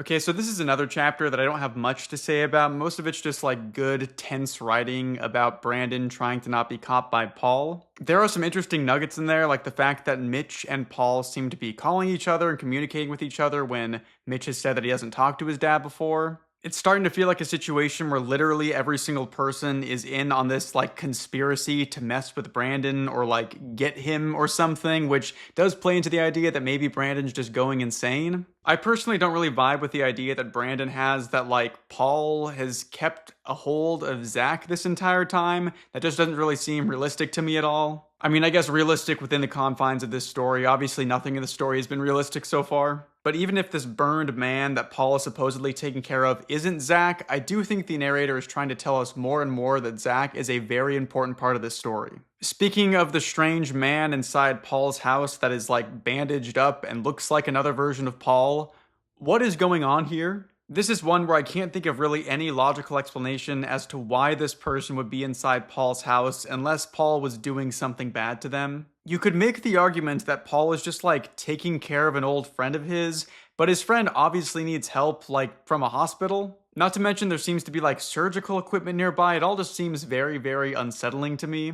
Brandon seems to think that this person is Paul, and I'm kind of inclined to agree with him. If you'll remember from the previous chapter, Mitch said that Paul crashed his car in an attempt to end his own life. The car caught fire, and then they said that, Paul died, but then he showed up later and all of a sudden was fine. I think we might be in a situation where there are two Pauls walking around, although I'm not entirely sure why. The one in the hospital bed might be the original Paul that tried to end his own life and was then recovered by the intruder who's like masquerading as Paul. And then this thing could be keeping the real Paul locked up so he doesn't expose himself. But this doesn't really make a whole ton of sense because, like, if the intruder wanted to keep Paul out of the public eye, why not just kill him? Why keep him locked up like this? And then what would the intruder really have to gain from being this version of Paul and trying to help Brandon get away from the intruder? But no matter what is going to be said in the story going forward, there's no way I'm buying any explanation that this man is inside Paul's house for any logical reason. Again, if this really is a burn victim, they should be in a hospital and not being taken care of by a sketchy guy who rides a red Kawasaki motorcycle.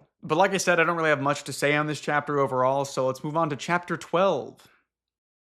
I recommend measuring the distance from him to the furthest corner of the house. Calculate how long it will take him to reach you. Set up your bedroom as far away as possible. Once established, do not move your bed. You must sleep there from now on. The rhythmic beep of the heart monitor kept me from falling asleep. All the while, I could hear Paul mulling about around the house, doing who knows what at 4 a.m. This went on for about an hour until finally, silence. Silence and early morning birds chirping awake outside. It was still dark out, but the sun was rising. Another 10 minutes went by until I decided it was safe to leave. Climbing out from underneath the bed, I pushed up to standing. Relief poured through my sore, cramped body. I looked back. The man on the bed was asleep, eyes closed. Of course, maybe it wasn't Paul, but the resemblance, even through the gruesome scars, was striking. That, and the fact one version of Paul supposedly burned to death. At this point, who else would it be? I needed a photo, just in case. I pulled out my phone and the battery was dead, of course. Tucking my phone away, I turned back and staggered across the room. I placed my ear against the door. I listened. The low hum of the fridge, the occasional drip of a leaky faucet. Okay. I pushed open the door and peered out. Somehow, the hallway was darker than before. Empty, as far as I could tell. I crept out and pulled the door shut behind me. Shimmying against the wall, I made my way towards the entrance. Almost free. Almost home. Pushing off the wall, I stumbled into the foyer and thumped into the front door. A reverberating thud echoed across the house. Dread hung in the air as I braced for a response. But nothing came. Only more silence. Relieved, I reached, turned the knob, and... locked? From the outside? I pulled my switchblade out and stuck it into the frame. Sliding forward, behind me, down the hallway, a door clicked open. I looked back over my shoulder. It was the door to the room of Paul's burnt-up doppelganger. Screw this. I turned back to the door and... Brandon? A voice from the left. I snapped to look, only the darkened living room. Struggling to pull the knife out from the door, I squinted into the shadows. In the far corner, by a draped-shut window, a silhouette, seated on a couch. Are you okay? The familiar voice from the darkness echoed, for a moment almost sounding like my father. Someone rose to standing and stepped into a beam of pale moonlight. It was Paul, cold blue eyes filled with confused disappointment. His eyes glanced to the wedged knife gripped in my hand, then back to me. Mitch called, he said, trying to stay calm, acting like nothing bad was happening, even though it clearly was. He's worried about you. He took a careful step forward. I flinched, pulled, and yanked the knife out from the door frame. Paul gently raised a hand. We're okay. He stepped back. No need for that. Full disclosure, I've got a 9mm sitting on the table over there. He glanced down to his left. A black finish handgun sat on top of a stack of books. But there's no reason for any of that, right? He nodded slowly, as if to answer his own question. I lowered the knife, but I didn't put it away. Maybe seeing an incomprehensible monster crawl out through Mitch's mouth gave me a few trust issues. Mitch said you were really distressed last night. Said you broke down his door. Ran away in a panic. I shook my head, painfully aware of how crazy I must have looked. It's okay, Brandon. We're not pressing charges or anything like that. We're worried about you. Have you been sleeping? I chuckled bitterly, turned back towards the door, and stuck the knife back into the door frame. I was done playing this stupid game. In my peripherals, Paul stepped over to the table, crouched down, picked up the gun, and tucked it into the back of his waist loop. "Brandon," said Paul, again sounding oddly similar to my late father, the same way my dad sounded, knocking on my bedroom door after Zach died. "You're letting this get to you. I know what it's like, trust me. I know better than most." I turned to look at him again. "Why's your door locked from the outside?" Paul shook his head. "It's not." I grabbed the handle and turned it to show. The door popped open, and the wedged knife clattered to the floor. I blinked confusion, shrugged, held the door frame, and "I'm not letting you go," said Paul, sounding more like pleading than a threat. I stopped, looked back towards him, down at the gun. "You gonna shoot me? We're gonna wait here until help comes." "Help as in cops?" "They're going to bring you to the hospital, get you some help." "A psych ward?" "They're not like the movies, trust me. I've been in more than a few." I scoffed, a growing sense of bitter spite swelling up in my throat. All the confusion, all the questions, all the vagueness boiled into a twisting mass of rage. "Who's in the room?" Paul glanced down the hallway. "An old friend." I grit my teeth. "An old friend, Byrne, that just happened to look exactly like you?" "He was injured in the war, Brandon. I'm his caretaker." I shook my head in disbelief. Paul had an answer for everything. "You expect me to buy that? It's using you. I can see it in your eyes." "Then why am I trying to help you?" I opened my mouth to respond, but stopped short, as if the insanity of my own thoughts was too strange to even speak aloud. But I knew he was lying. I knew it. Somehow, the version of Paul who burnt alive in the car wreck was also the one in the room down the hallway. I didn't know how, I didn't know why, but I knew it was true. "Look, Brandon, nothing I say right now is going to convince you of anything, and that's okay, but I need you to understand, this thing is messing with you right now." "It's all in my head, right?" "No. Some of it's real. It has to be. I know. Some things happen to me that I can't explain, but that doesn't matter anymore." I put that aside and pretended it wasn't real. "Good for you," I said, squatting down and picking the knife back up. I turned around for the door and Paul drew his gun. He didn't aim at me, but he looked ready to fire. "You're not going to shoot me. You're not going to get far with that leg." He had a point there. "Brandon," Paul continued, "you've broken and entered with a deadly weapon, but I'm on your side here. Even Mitch is on your side." I huffed, stepped back from the door and pulled it shut. Paul relaxed and tucked away his pistol. A long stretch of silence. I sighed. "Do you actually believe you're in control right now?" "What?" "It's using you. I can see it in your eyes. Do you know it? Or do you think you're still you?" Paul, at a loss for words, smiled sadly, turned around, stepped back for the couch, and I lurched forward, pushing open the front door in one smooth motion. Scrambling onto the front lawn, red and blue lights swept over the street ahead. I pushed up to my feet, staggering uselessly across the yard. "Brandon," Paul called after me, his voice filled with protective concern. A cop cruiser skid to a stop on the street in front of me. Out from the passenger seat, a young cop whipped out, took cover behind the door, and drew her weapon. "Get on the ground," she screamed, gun pointing directly at me. I just stood there, knife in hand, in shock, staring down the barrel of a handgun. "Drop the weapon." I looked back over my shoulder at Paul. His face was filled with fear. Fear for my safety. I knew. I could see it in his eyes. Something slammed me from the side. A burly cop tackled me into the dirt. The knife sailed from my hand and flew through the air. My head pushed into wet soil and grass. I was pinned down. Sudden realization flooded through me. This meant I would be dragged away to a psych ward, forced to do their tests, forced to take medication, sleeping away from home, breaking the cardinal rule again and again, the intruder gaining more and more influence with every passing night I spent away from home. A sense of overwhelming dread swarmed through me. With a burst of surprising strength, I kicked and swiped and flailed, somehow shoving the heavy-set cop off me. I scrambled, half crawling, half running, a useless attempt. The second cop hauled off the street towards me and sidewalled me back into the ground, both of them pinning me down now. Dead grass and clumps of dirt filling my mouth, but I didn't give up. I kept fighting. This was life or death. I needed to escape. I kept pushing, struggling. "Be careful with him," Paul's muffled voice cried out. A heavy blow cracked against the back of my head and darkness. I woke in the head of something not human, but not the intruder either. An animal. A strange and bizarre sensory experience to say the least. 4 legs. A perspective on the world nearly impossible to explain. Was it a mountain lion? Was it a bear? I didn't know. But I was in a familiar forest, staring down a straight hiking trail. Evening sunlight cut down through the trees above, speckling the snow-covered path with pockets of swaying light. Then I saw myself. ahead on the path. I was dressed for hiking, looking slightly older now, leg fully healed, oblivious to the creature in front of me. This version of me suddenly froze, staring directly towards me now, his eyes filled with terror. He turned to run.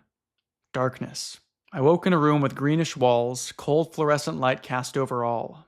My arm was handcuffed to a bed railing. The room was unfamiliar, but I knew exactly where I was. Emergency room, psych ward. So it looks like we've entered the phase of a no-sleep story that I affectionately call the gaslighting phase.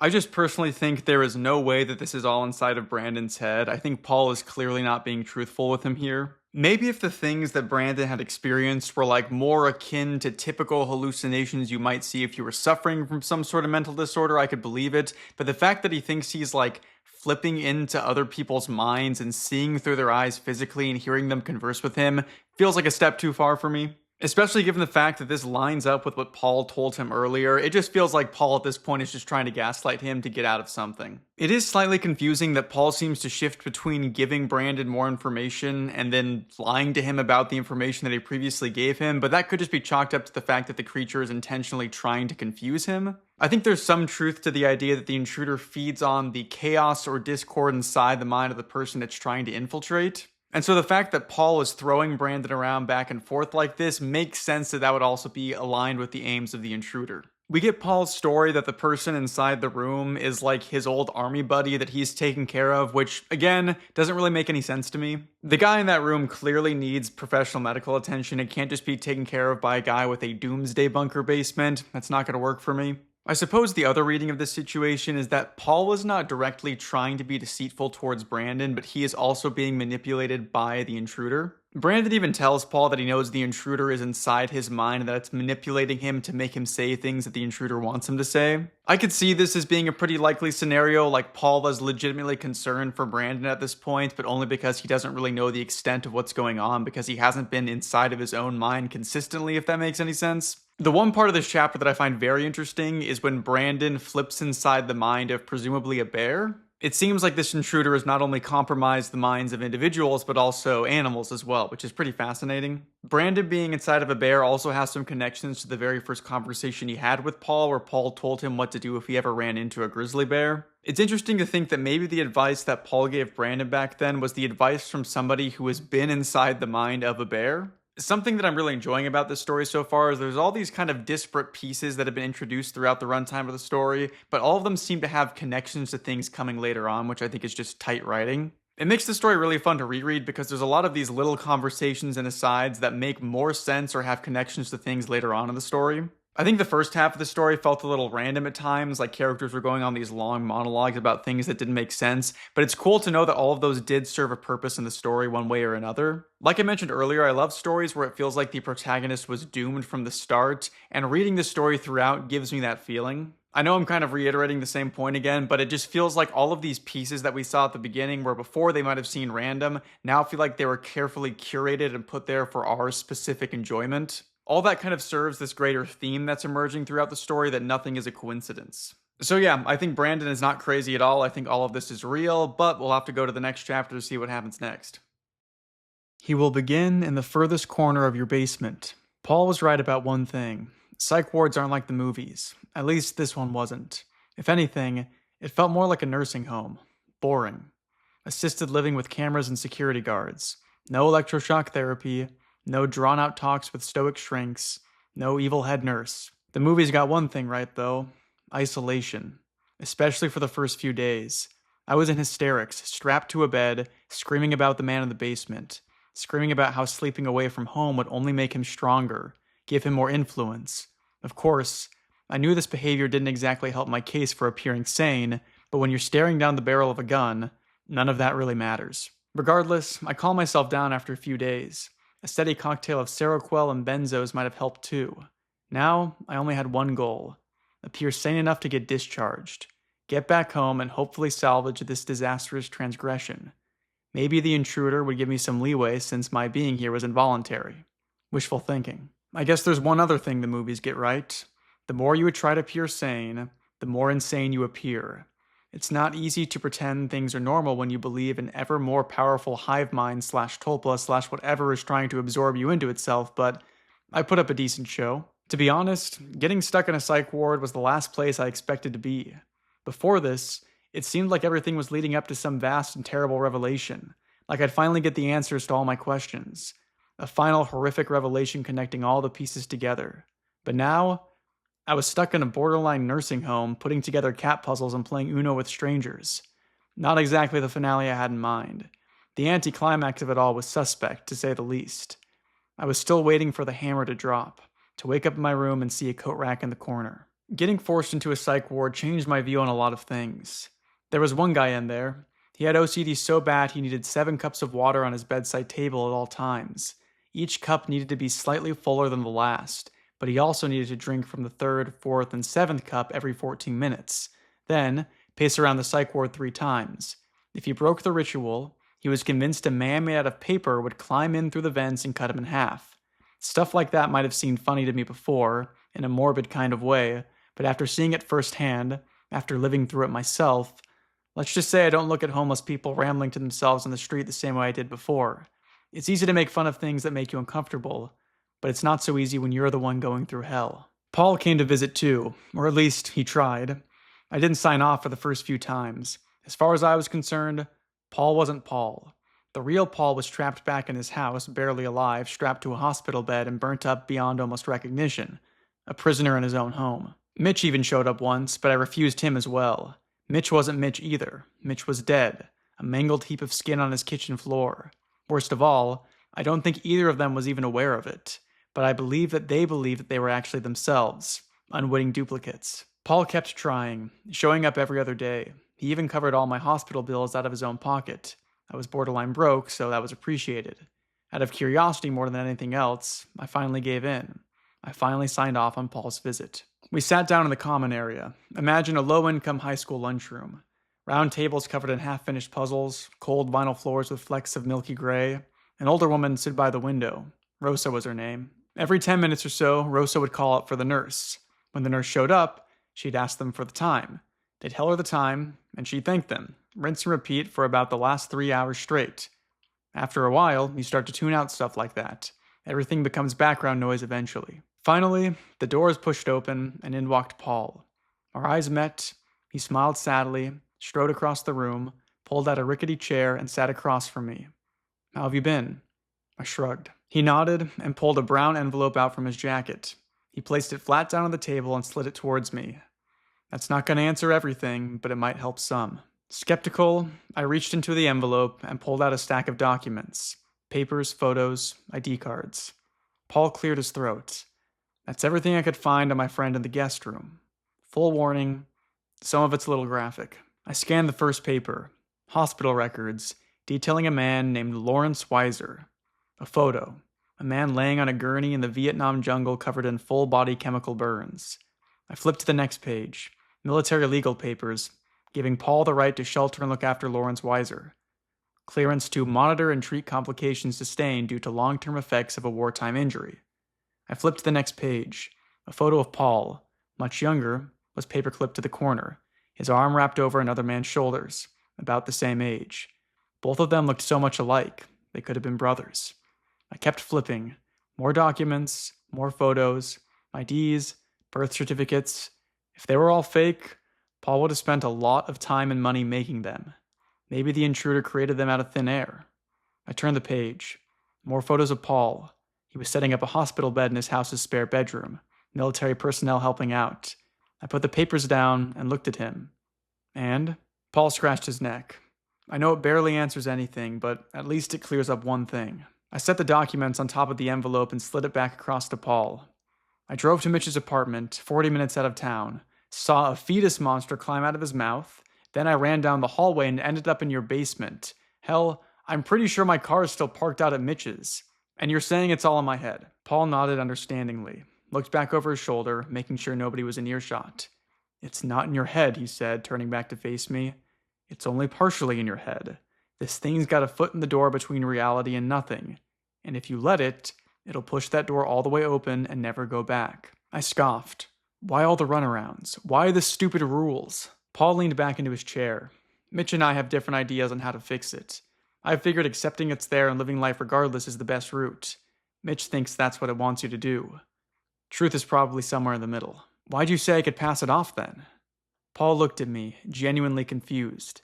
In the park, I continued. You said I could build a bunker door, pass it off to somebody else. In the park? I looked at him in disbelief. Did he forget? I honestly don't know what you're talking about, said Paul. He seemed sincere, but I'd been fooled more than enough by now. In the park, you told me this long, drawn-out story about how you fell between these boulders, saw a man down between the rocks, told me the intruder dug a tunnel between the houses. A tunnel? You're serious? Look, Brandon, I don't know who you talked to, but it wasn't me. But that doesn't matter. The only thing that matters is you focus on moving past all this. Focus on getting better. The stronger you are, the healthier your mind is, the less power this has over you. Like I said before, once I stopped drinking, stopped caring for people close to me, all the crazy stuff started going away. Things still happen, don't get me wrong, but I can deal with it now. You learn to cope. How do I know you're even you? You don't. I don't. But that doesn't matter either. I'm here, I exist, you exist. Work with what you know. I didn't respond. How long have you been away from home now? 2, 3 weeks? Has anything happened? Has the intruder showed up here? Have you died? I didn't answer, but I caught the point. This doesn't make any sense, I said, leaning forward, resting my arms on the table. That's the point. This thing preys off confusion, addiction, fear, repression, trauma. The more messed up you are, the better a time it has. I mulled it over, still not convinced. Has the doctor helped? Paul continued. The meds? I gave a reluctant nod. As much as I hated to admit it, things didn't feel as crazy as they used to. I felt calmer, more stable. But like I said before, this was all too easy, uncomfortably anticlimactic. The night before, I went to your house. I swerved. I almost hit a bear. I smashed into a roadside post and cracked my head on the driver's side window. I saw things, experienced things. I saw you, driving, looking out through your eyes. Paul nodded, as if expecting the point to be raised. I'm not going to say it wasn't real, but it's only little snippets of moments, crumbs of conspiracy, just enough to create a narrative in your head that may or may not be real, enough to keep obsessed, enough to... I saw you, driving drunk. You swerved into somebody on a green bike, hit and run. It seemed like you tried to cover it up. Paul looked at me with deadly serious eyes. I'd kill myself before trying to cover up something like that, he said with brutal conviction. Now, I'm not saying it didn't happen, but it didn't happen in this world, and it didn't happen to me, whatever that's worth. Sure, I said, still not fully satisfied. Nurse? Rosa by the window called out again. The staff was ignoring her now. Nurse? Paul looked around, expecting someone to help. She just keeps asking the time, I said. Paul pulled up his sleeve and checked the time on his watch. 5:58 in the afternoon, he said, smiling warmly towards her. Rosa looked at Paul like he was an angel sent from above. Thank you. Paul nodded and turned back to me. More silence. I cleared my throat. You and Mitch talking again? Paul shook his head. No. He was just worried about you, is all. Still thinks you're possessed? Something like that. Paul rubbed his jaw. I mean, it's not just that, though. I was a terrible father, too. I nodded. You remind me of my old man sometimes. Terrible father, too, huh? I almost laughed. Nah, he was all right. Where is he now? Dead. Ah, sorry. It's okay. What got him? Lung cancer. Same thing that got my dad. In the liver, though. A strange calm came over me. Something I hadn't felt since before this nightmare began. A feeling that maybe, despite all its misery, life was worth sticking around for. At least a little bit longer. If for nothing else, just to see what happens. We talked about Howie, too. Paul said Howie always struck him as weird, even before the intruder. Maybe he was a servant of the intruder. Maybe he was an unwitting vessel controlled by the intruder to spy on new recruits. Maybe he was just a weird guy who really liked the color green and crossword puzzles. Maybe some things were better left alone. A bell rang out through the PA system. Dinner will now be served in the cafeteria. Please line up on the marks, maintaining a 6-foot distance from one another. Paul hit the table gently with his fist. Well, I'll stop bugging you now. I forced a smile. Paul stood up. I'm not asking you to trust me blindly here, but if you got the patience, I'd love to swing by and visit every so often. Don't got much else going on anyways. Sure, I said, still skeptical.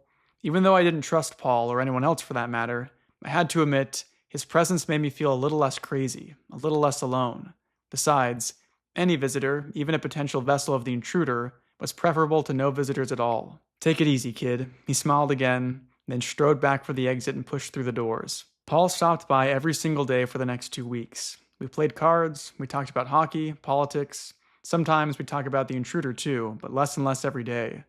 Paul eventually brought me somewhat around, convinced me to work with the doctors. What have you got to lose, anyways? A fair point. Paul told me to tell the doctors what they needed to hear. Tell them I acknowledge it was all in my head, even if we both knew that wasn't entirely true. Say what I needed to get out, but don't rush things. Only leave when I felt ready. Reality is a spectrum. Things in the realm of thought and emotion don't exist or not exist in a binary state. Belief leads to real actions, terrible and beautiful. Just look at religion. I'm not a believer myself, but it's pretty staggering the simultaneous beauty and horror created by mythic ideologies. True or not, sometimes it feels like belief itself has more effect on the real world than anything else. I don't know.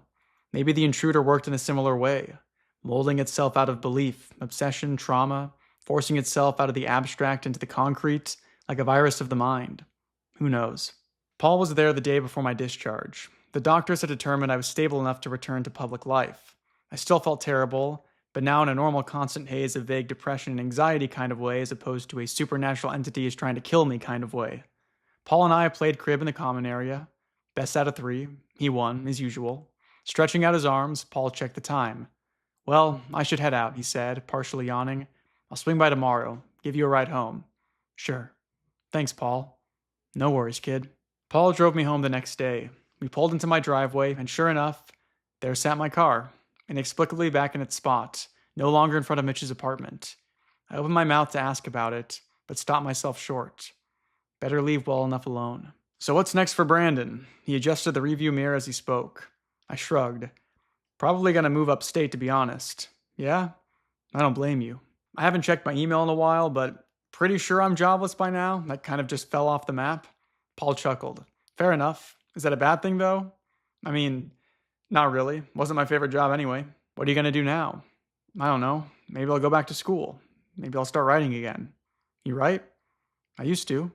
"And you enjoyed that?" "Yeah." "Why'd you stop?" "No money." "Well, if you move, sell the place. That might give you a bit of a cushion, huh?" "Sure."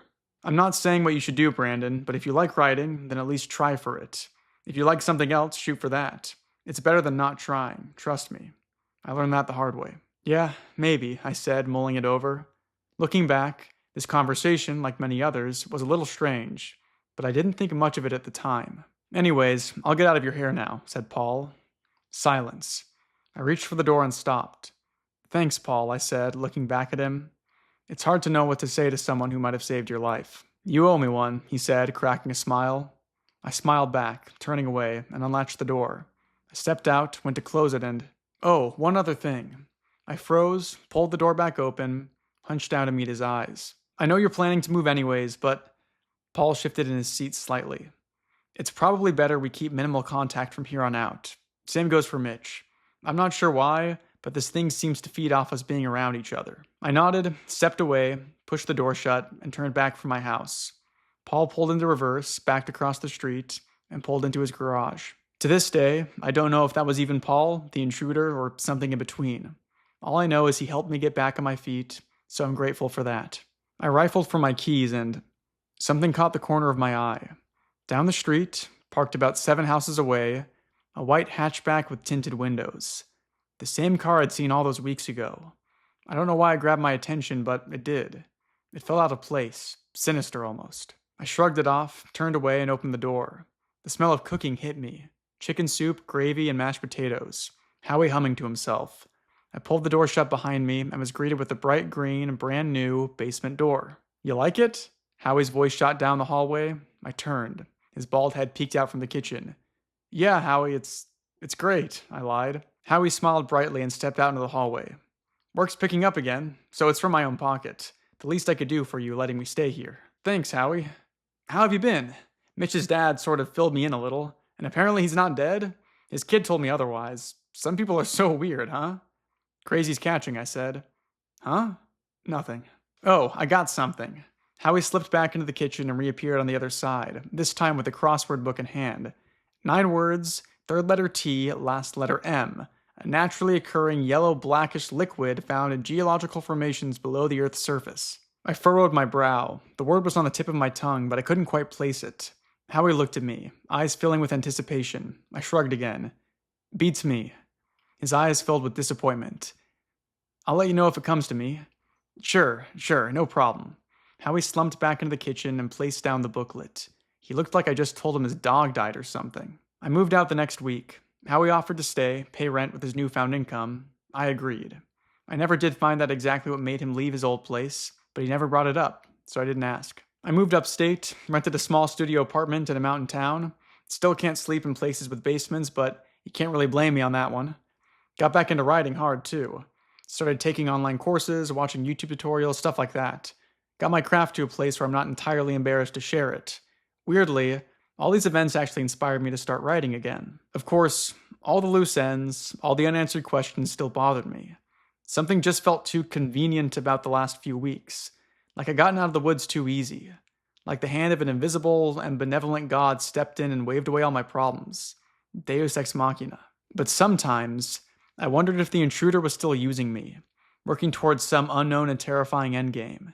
An endgame that would reveal itself at any moment. Vague anxiety once again lingered beneath everything, like a constant rising shepherd tone. Sometimes barely audible, sometimes unbearably loud. I did what I could to put it out of my mind, to focus on other things. Not pushing it away, just being aware that it's there, and gently choosing to focus elsewhere. I'm learning to live with it, learning to accept the unknowable. I'll admit one thing though, coat racks still freak me out. Despite all my progress, there was something else I couldn't shake. One question that kept me up nights. What happened to Zach? Was it really what the police said? Just some long-haul semi-truck driver in the night? A terrible accident? But what about the visions of Paul, drunk driving, hitting somebody on a green bike? What about the intruder's mimicry murder of Zach, pleading and apologizing? What about I stopped myself from spiraling. These questions stuck in the back of my head like splinters of wood stuck between fingers. But even here, I'm learning to live with it. About 6 weeks ago, I decided to look up Zach's mother, just to call her and see how she was doing, see if she was even still alive. It took a bit of work, but I found her. She lived in a care home down in Georgia. I called her on a Wednesday night. Hello, she said, her voice sounding almost how I remembered, despite all the years between. Mrs. Serrano? Speaking. Hi, I'm not sure if you'll remember me or not, but this is Brandon Miller. Brandon? Her voice filled with recognition. Yeah, that's me. Oh, it's so nice to hear from you. How have you been? It's been so long. I'm doing all right. We made small talk for a while, talked about the town I grew up in, talked about the pandemic, the craziness of the upcoming election. Then, the conversation took an unexpected turn. How's your father doing? She asked. Oh, he passed away quite a few years back now. Oh, I'm sorry. It's okay. I've accepted it now. Yeah, I've mostly done the same with Zach, but it still hurts. That never goes away, but you learn to live with it. I didn't say anything. I was lost for words. Silence hung in the air until... You know, Zach always had trouble making friends before you. I didn't know that. Zach always struck me as effortlessly charismatic. He was a bit of an odd duck, but in a good way. Before he moved, none of the other kids ever really clicked with him, but you? Inseparable. Huh, yeah. I was the same way. How's that? Not good at making friends. More silence. I remember his passing hit you really hard, she said. You didn't speak for months. Your father was terribly worried about you. Yeah. I'm doing better now, thankfully. That's good to hear. I'm sure the closure helped too. It helped me. Closure? What? What closure? You didn't hear? Hear what? A driver, long-haul teamster, came forward a couple years back. All those years back, he was sleep-deprived, running a cross-state shipment when... She trailed off. The tragedy spoke from the silence. She took a breath and continued. The driver, he grew overwhelmed with guilt, came forward 2 years back to confess. I met with him too. A kind soul, really. A sensitive soul. Wrong person, wrong place. A terrible mistake. Where is he now? He took his own life a few months back. Poor soul. Neighbors found him in a basement corner. The words basement corner hit me like a concrete wall. Was this connected to the intruder?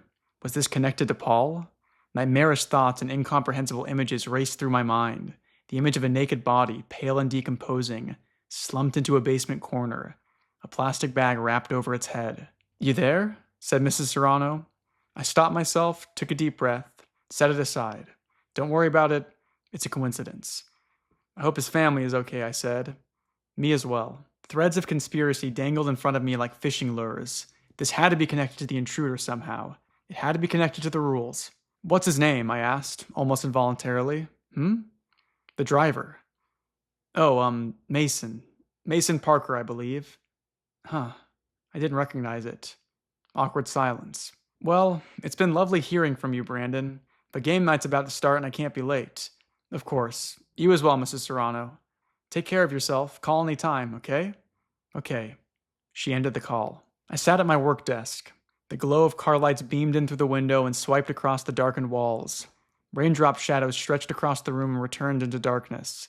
I took another deep breath, exhaled, doing my best to stay grounded, using a trick I learned from Paul. 3x4. Name 3 things you can see. Bookshelf, white wall, brown desk. Name 3 things you can hear. Rain against the window, tires against the road outside, neighbor's footsteps up above. Name 3 things you can feel. The back of my legs against the seat, the warmth of the heater against my shins, the brush of my shirt as I breathe in and out. Name 3 things you can smell. Coffee, gasoline, burnt hair. Overwhelming terror pushed up from the floor, into my toes, through my legs, my spine, into my head. A sickening upward swell of chemical dread. A feeling that something truly heinous, something truly evil, yet emotionless beyond human understanding, was standing behind me. I imagine arms, impossibly long, stretching from the shadows across the room, unnaturally large hands, fingers with extra joints, reaching for the scruff of my neck, eager to pull me down through the floor, down through the ground, down through the dirt, beneath the surface of reality itself, trapping me below the invisible barrier, suffocating me underwater with impenetrable surface tension, forcing me to watch, gasping for air as the world above moved on without me.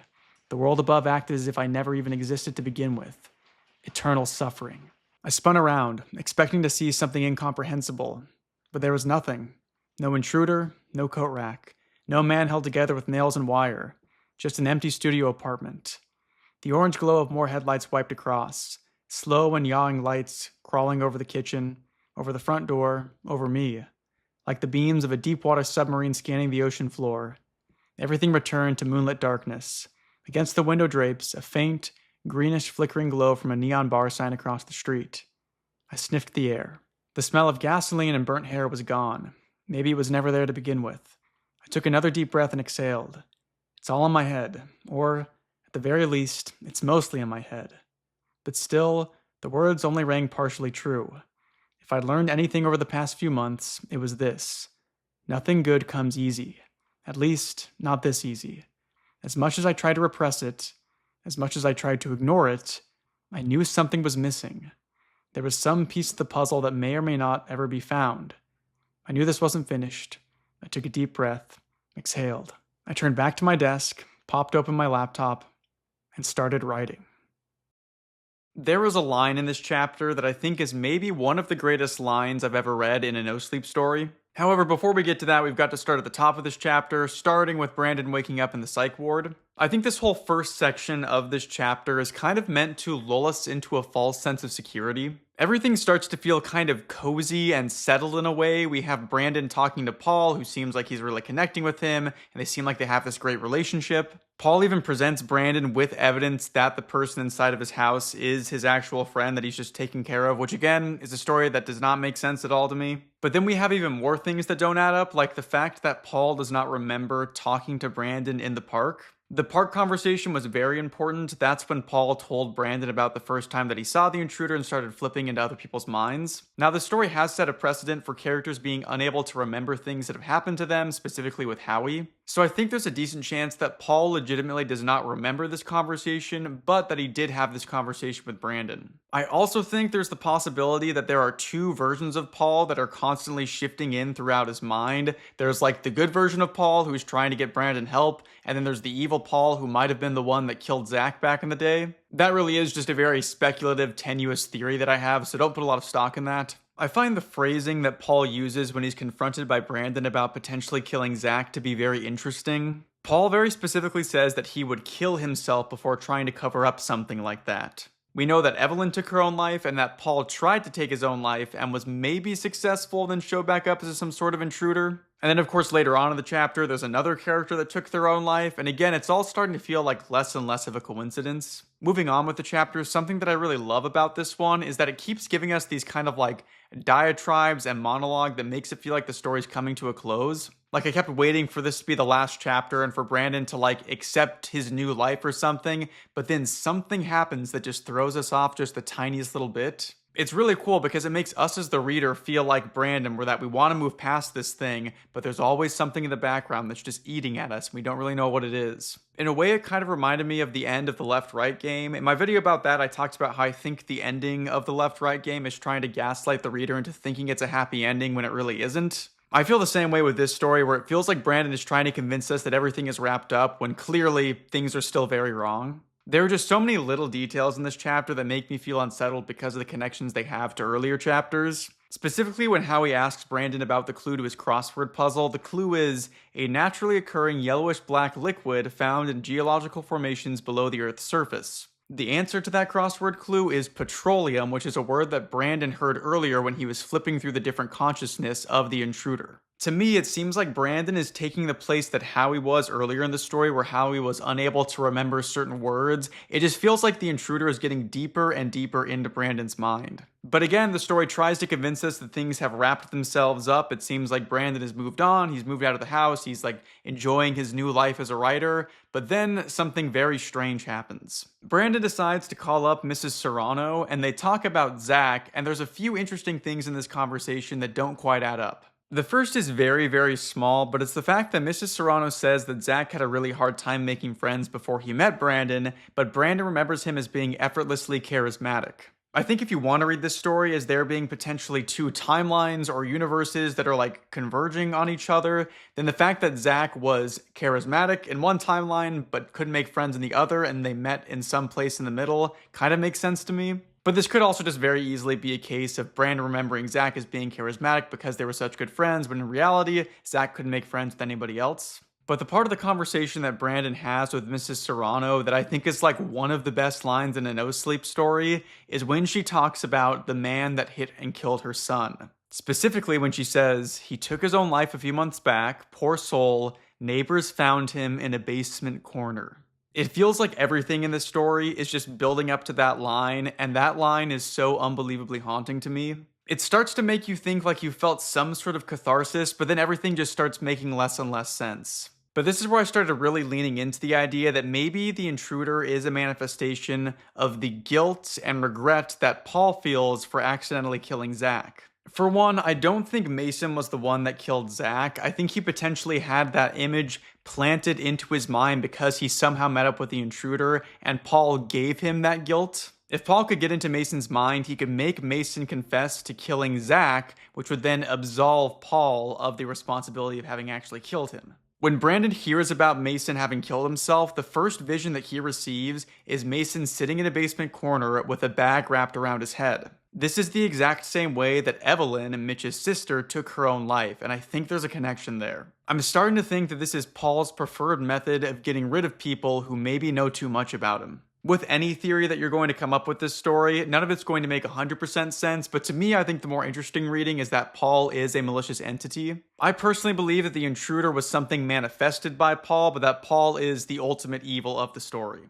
The fact that this entity starts in the basement corner and progressively makes its way closer to Paul, to me seems like that entity is maybe like the spirit of the guilt of Mason. I mentioned a lot earlier on in this story that I thought that the thing in the basement could be some sort of representation for depression. It's this thing that's slowly getting towards you and something bad will happen when it finally gets to you. In my new reading of the story, I still think this thing in the basement is a representation of something bad that is coming for Paul, but instead it's the guilt associated with what he did to Zach all those years back. Paul is trying everything he can to forget the terrible thing that he did. He's drinking, he's having friends stay over with him, he's trying to convince people that he didn't do anything wrong, but it still keeps marching closer to him one step at a time. I think one of the reasons Mitch is not communicating with his dad at all is because Mitch has now joined this hive mind and he doesn't want to end up like his sister. And I think there's a really good chance that Evelyn, Mitch's sister, found out what Paul had done, confronted him about it, and then Paul flipped into her mind and ended her life. Now, I'm not saying that any of this is like the definitive reading of this story. This is just where my mind goes to when I'm reading it.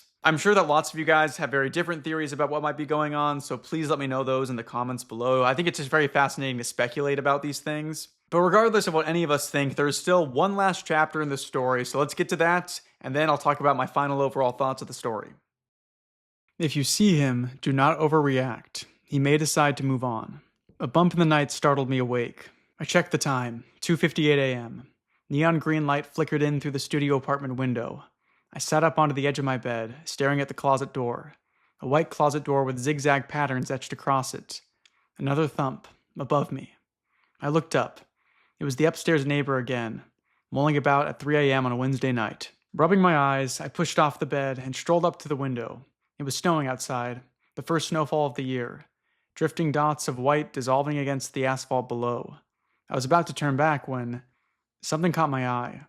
Across the street, down in the plaza parking lot, a white hatchback with tinted windows, engine idling. Was it the same car from before? I shrugged it off, pulled the blind shut, and crawled back into bed. But now I couldn't sleep. The bumps and scrapes of the upstairs neighbors felt louder.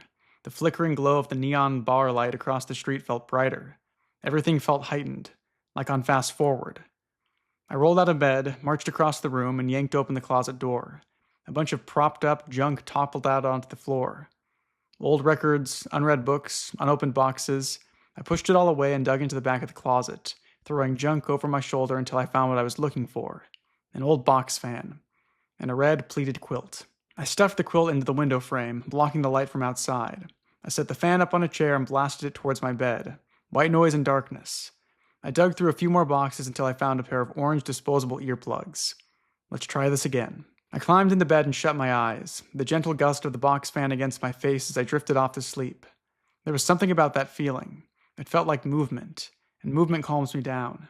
Maybe that's why I enjoy aimlessly driving so much. I shut my eyes and finally fell asleep. I had a dream with Zach in it, but it was more like a memory than a dream. A vivid flashback playing out in the darkness of sleep like a strange and ethereal film. A memory from the week before Zach died. We had found an old car, rusted up and stuck down in the riverbeds by Cauldron Cliffs. An old 1950s car, likely pushed off the cliff from above by some drunk college kids. Zach wanted to jump across the rocks, over the rushing torrents, and stand on top of the old car. I didn't share his enthusiasm. Risking death to stand on a car wasn't my idea of a good time. Zach bugged me about it, but didn't push. We went back home after that, up the winding trails, through the dried woods, up past Old House and the Randleshams. We rounded a corner and stepped onto the final stretch of the trail, but Zach froze, pointed straight ahead. Down the trail, about 50 feet or less, a man, dressed in white, with pin-straight posture, stood with his back to us. But this part never actually happened. It was a false memory, a creation of the strange dream. Or if it did happen, I had forgotten about it. Zach cupped his hands to his mouth and screamed, "Hey!" But the man didn't move. We both tensed up as a long silence ticked by, a growing sense of unease in the air. A summer breeze crawled through the woods behind us and kicked up dry dust from the trail. Sunlight caught through the plumes, and the wind faded back to quiet. Then Zach looked back at me. "We should go," he whispered. "Brandon?" I looked at him. Zach's eyes were filled with uncharacteristic fear. "We should..." I snapped awake, cold sweat running down my forehead. Thanks to the blacked-out window, my room was pitch dark now. But something was wrong. I could no longer feel the brush of the fan against my face. I pulled out my earplugs. The fan was still on, a whirring hum. I squinted through the darkness, and terrible realization crawled over me. Something was stood between me and the fan. Something was stood in the middle of the room. I gripped my teeth, reached for my phone, turned on the screen, and shone it into the room. Empty. The brush of the fan against my face returned. The sense of a presence vanished. I stared into the empty room, waiting for something to happen, almost willing something to happen, but nothing happened. For 5 long minutes, nothing changed. I rechecked the time, 3:58 a.m. I climbed out of bed, trudged across the room, flicked on the light, and strode back towards the window. I pulled the blackout quilt back and peered outside. The snow was falling faster now. The parking lot across the street was empty. The white hatchback was gone. I looked back over my shoulder. On a hook beside the door, car keys. I drove up the number 7 highway, a winding mountain road. Headlights cut through the falling snow like warp-speed stars. Window wipers wiped back and forth with percussive rhythm. My Toyota reverberated with the drones of rubber against wet asphalt. No other vehicles in sight. Like I said before, movement always calmed me down. Before I owned a car, I used to go for these long, solitary hikes out in the mountains. There's something about constant motion. Outside, alone, peaceful. I drove for over an hour without stopping, feeling calmer with each passing mile, reminding myself that I had been away from that house with a basement for months now. Months of completely disregarding the rules and nothing happened. No terrible revelations, no intruder from the basement, no evil doppelgangers, only paranoid and fleeting moments of fear. Maybe, after all that, the rules really did mean nothing. Maybe Paul was right. The snow was falling faster now, getting dangerous. I turned off on the 62 exit and wound back for home. The orange swipe of streetlights against the windshield, the drone of my car, the wiping of the wiper. Up ahead, red lights. Yellow hazards blinking on the side of the road. I sped past. It was the white hatchback with tinted windows. The front hood was popped open, and a man stood on the shoulder, trying to wave me down. But I didn't stop. Something felt wrong. But before even reaching the next exit, my heart changed. Horror stories ran through my head, stories about broken down cars on lonely winter mountain roads, people freezing to death before the sun even came up. Begrudgingly, I signaled off at the next exit and hauled back around. I pulled up a U-turn and parked behind the white car, hit my hazard lights. The driver wasn't standing outside anymore. The back door of his car swung open, and he stepped out. Bundled in winter clothes with a scarf pulled up around his face, vaguely familiar, he waved, stepped up to the front of his car, and pulled the hood shut. He stepped around to the passenger side and pulled the door open. Hunching over, he reached into his glove box, took out a brown paper envelope, and tucked it into his winter coat. I studied him as he pushed the door shut and strode back towards me. Leaning over, I unlocked the passenger side door. The stranger latched the door open, hunched over, and looked at me. His eyes filled with immediate recognition. He pulled his scarf down and... It was Mitch. A knot twisted in my stomach. I hadn't seen him since I saw something crawl out of his mouth and leave his body in a mangled heap on the kitchen floor. "Brandon," he said. Not sure if it was actually me. It was dark. The interior light of my car was broken. "Mitch," I said back, even though I already knew it was him. Huh, wow. He looked back over his shoulder. Small world. I nodded. Part of me actually considered just flooring it, getting out of there, but I didn't. Maybe this was Mitch after all. Maybe his death was nothing more but another nightmarish vision. But more than anything, I think I stayed out of curiosity. Always curiosity. "What are the chances, huh?" said Mitch, turning back to me. I huffed. He was right about that. "I'm a little stranded out here, you might have noticed." He ran a hand through snow-speckled, jet-black hair. "Tried calling a tow truck, but the service out here..." He threw up his hands. "You need a lift?" I said, immediately regretting the offer. "You don't mind?" I shook my head. "Exit 25 in your way?" asked Mitch. "I'll take the bus from there." We drove in silence for the first 5 minutes. All the while, the elephant of the past sat between us. Finally, Mitch spoke up. "So, how have you been?" I knew exactly what he was asking about. He wanted to know what happened after I said screw it and threw his list of rules to the curb. But that was the last thing I wanted to talk about. No more ruminating, no more obsessing over answers. Ever since I moved away from that godforsaken house, my life had improved significantly, and that's all that mattered. "I've been good," I said. Another awkward silence follows as Mitch expected me to ask him the same. I reached for the radio and turned the knob. Static blared. Every channel was nothing but white noise. "Yeah, no signal out here," said Mitch, rubbing his hands together from the cold. I turned off the radio and gripped the steering wheel. "How have you been?" I finally offered. "Up and down," he said. "No more work thanks to COVID, so I had to move in with Paul." I raised an eyebrow. Mitch caught my look and shrugged. "Thought maybe I was wrong about it, you know?" "Wrong about what?" "Some of my theories." Mitch turned away and looked out the window. His breath fogged against the glass. White lines of falling snow streaked past. "What brings you upstate?" I asked, curiosity slowly building again. "Just need to get out of town." "Fair enough." Mitch opened his mouth like he was about to say something, but he stopped, shook his head a little, and turned back to look out the window. More silence. He glanced down, and his eyes caught something. The chrome switchblade, sitting in the cup holder. He reached down and lifted it up, studying it. "Where'd you get this?" "Weed dealer," I said. "Back in high school." Mitch turned the blade, flicked it open, and flicked it shut. "Huh." He tossed it back into the cup holder and leaned back in his seat. "I'm gonna get some sleep," he said. Shifting his weight, he nestled his head against his seatbelt and shut his eyes. Despite my paranoia, I felt calmer now. I felt like this was the real Mitch. But even if it wasn't, I'd be dropping him off in a few exits anyway. About 30 minutes later, I pulled off onto exit 25. The car bumped over a snag in the road and Mitch stirred awake.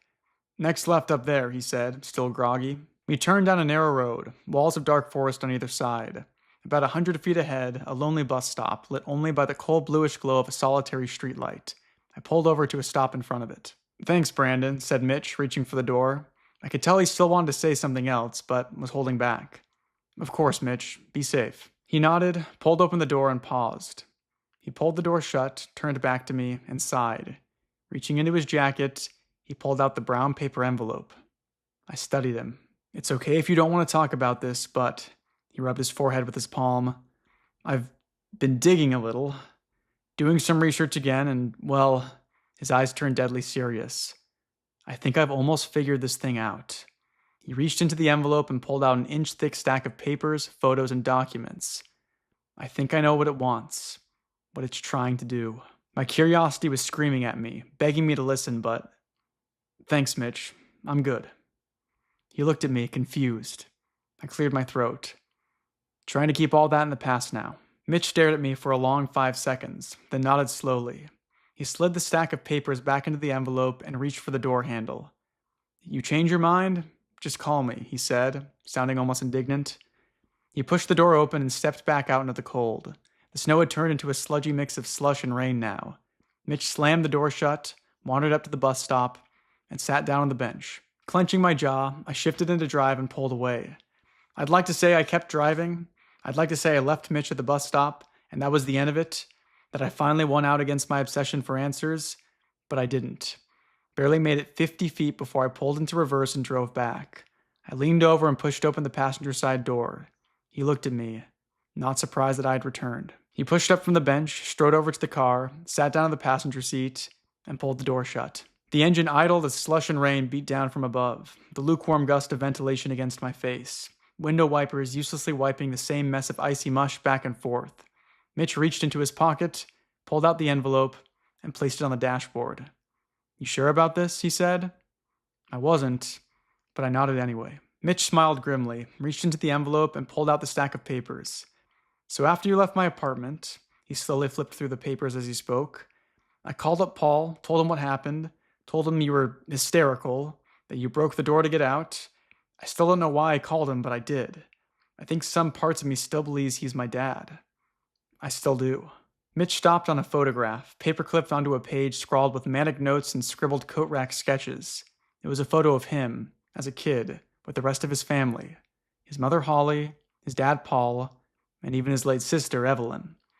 All of them stood outside a blue tent dressed for camping, smiling, happy. Mitch smiled sadly as he flipped to the next page. "A month or so after you left, my work fell apart, as I told you. I couldn't afford to pay rent, buy food, so I asked Paul if I could move in. At first, it was out of necessity, but also, I started wondering again. After our last meeting, maybe there's a way to figure all this out. Maybe even put a stop to it. I guess something told me the answer was at Paul's house." He placed the stack of papers onto the dashboard and glanced down. His eyes caught the ashtray, full of cigarette butts, remnants from my temporary smoking relapse. "You mind if I..." Mitch reached into his pocket and pulled out a pack of smokes. "Go for it." Mitch nodded, squeezed a cigarette between his lips. He pulled out a lighter, he flicked, but no flame. Flicked again, still nothing. I reached into my own pocket, pulled out my lighter, reached across and flicked it on. Mitch leaned forward, inhaled the tip of his cigarette into the flame, and leaned back. "Thanks," he said, exhaling smoke. I tucked the lighter away. Mitch scratched his eyebrow with his thumb, his eyes darting back and forth as he watched the window wipers seesaw. The blue glow of the streetlight cast shadows of trailing raindrops onto his face, almost like sad clown makeup. He cleared his throat. "So, I moved in with Paul, took the guest room. What about his old army friend?" Mitch nodded. "Lawrence. Apparently his condition worsened. He had to go back down south for full-time care in a real hospital. At least, that's what Paul told me. You saw him, right, Lawrence?" I nodded. "Covered in bandages?" I nodded. "There's no reason to have decades-old burn injuries bandaged like that," said Mitch. That simple fact wedged into my head like a needle. I turned back and stared out through the windshield. Headlights cast into the darkness ahead. The road seemed to stretch on for eternity now. On either side, motionless trees stood like an audience of silent watchers. Ancient, apathetic. Mitch shuffled through the stack of papers and pulled out another photograph. Look. I looked. Inside of a shed filled with dozens upon dozens of coat racks. This was in Paul's backyard, said Mitch. He tucked the photo away and pulled out an aerial blueprint of the neighborhood. Lines of blue ink led away from Paul's house into a branching web-like pattern. He's got tunnels leading to every house in the neighborhood. I think he's the one breaking in, leaving coat racks in the corners. Why? Mitch butted his cigarette out in the ashtray. I haven't figured everything out yet, but I'm getting there. He rubbed his nose and continued.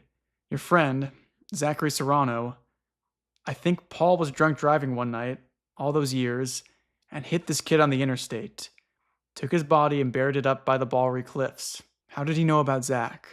I shook my head. I talked with Zach's mother and she said a guy confessed to it. Mason Parker, right? Long-haul trucker? I didn't respond. Mitch held out a printout of a news article. Parker came forward about 2 years back, right? Again, I didn't respond. Mitch, increasingly frantic, pulled out another photo and tossed it on the dashboard. A dead body in a basement corner, naked and decomposing. A plastic bag wrapped over its head. It was the same image that flashed through my mind when I talked with Zach's mom.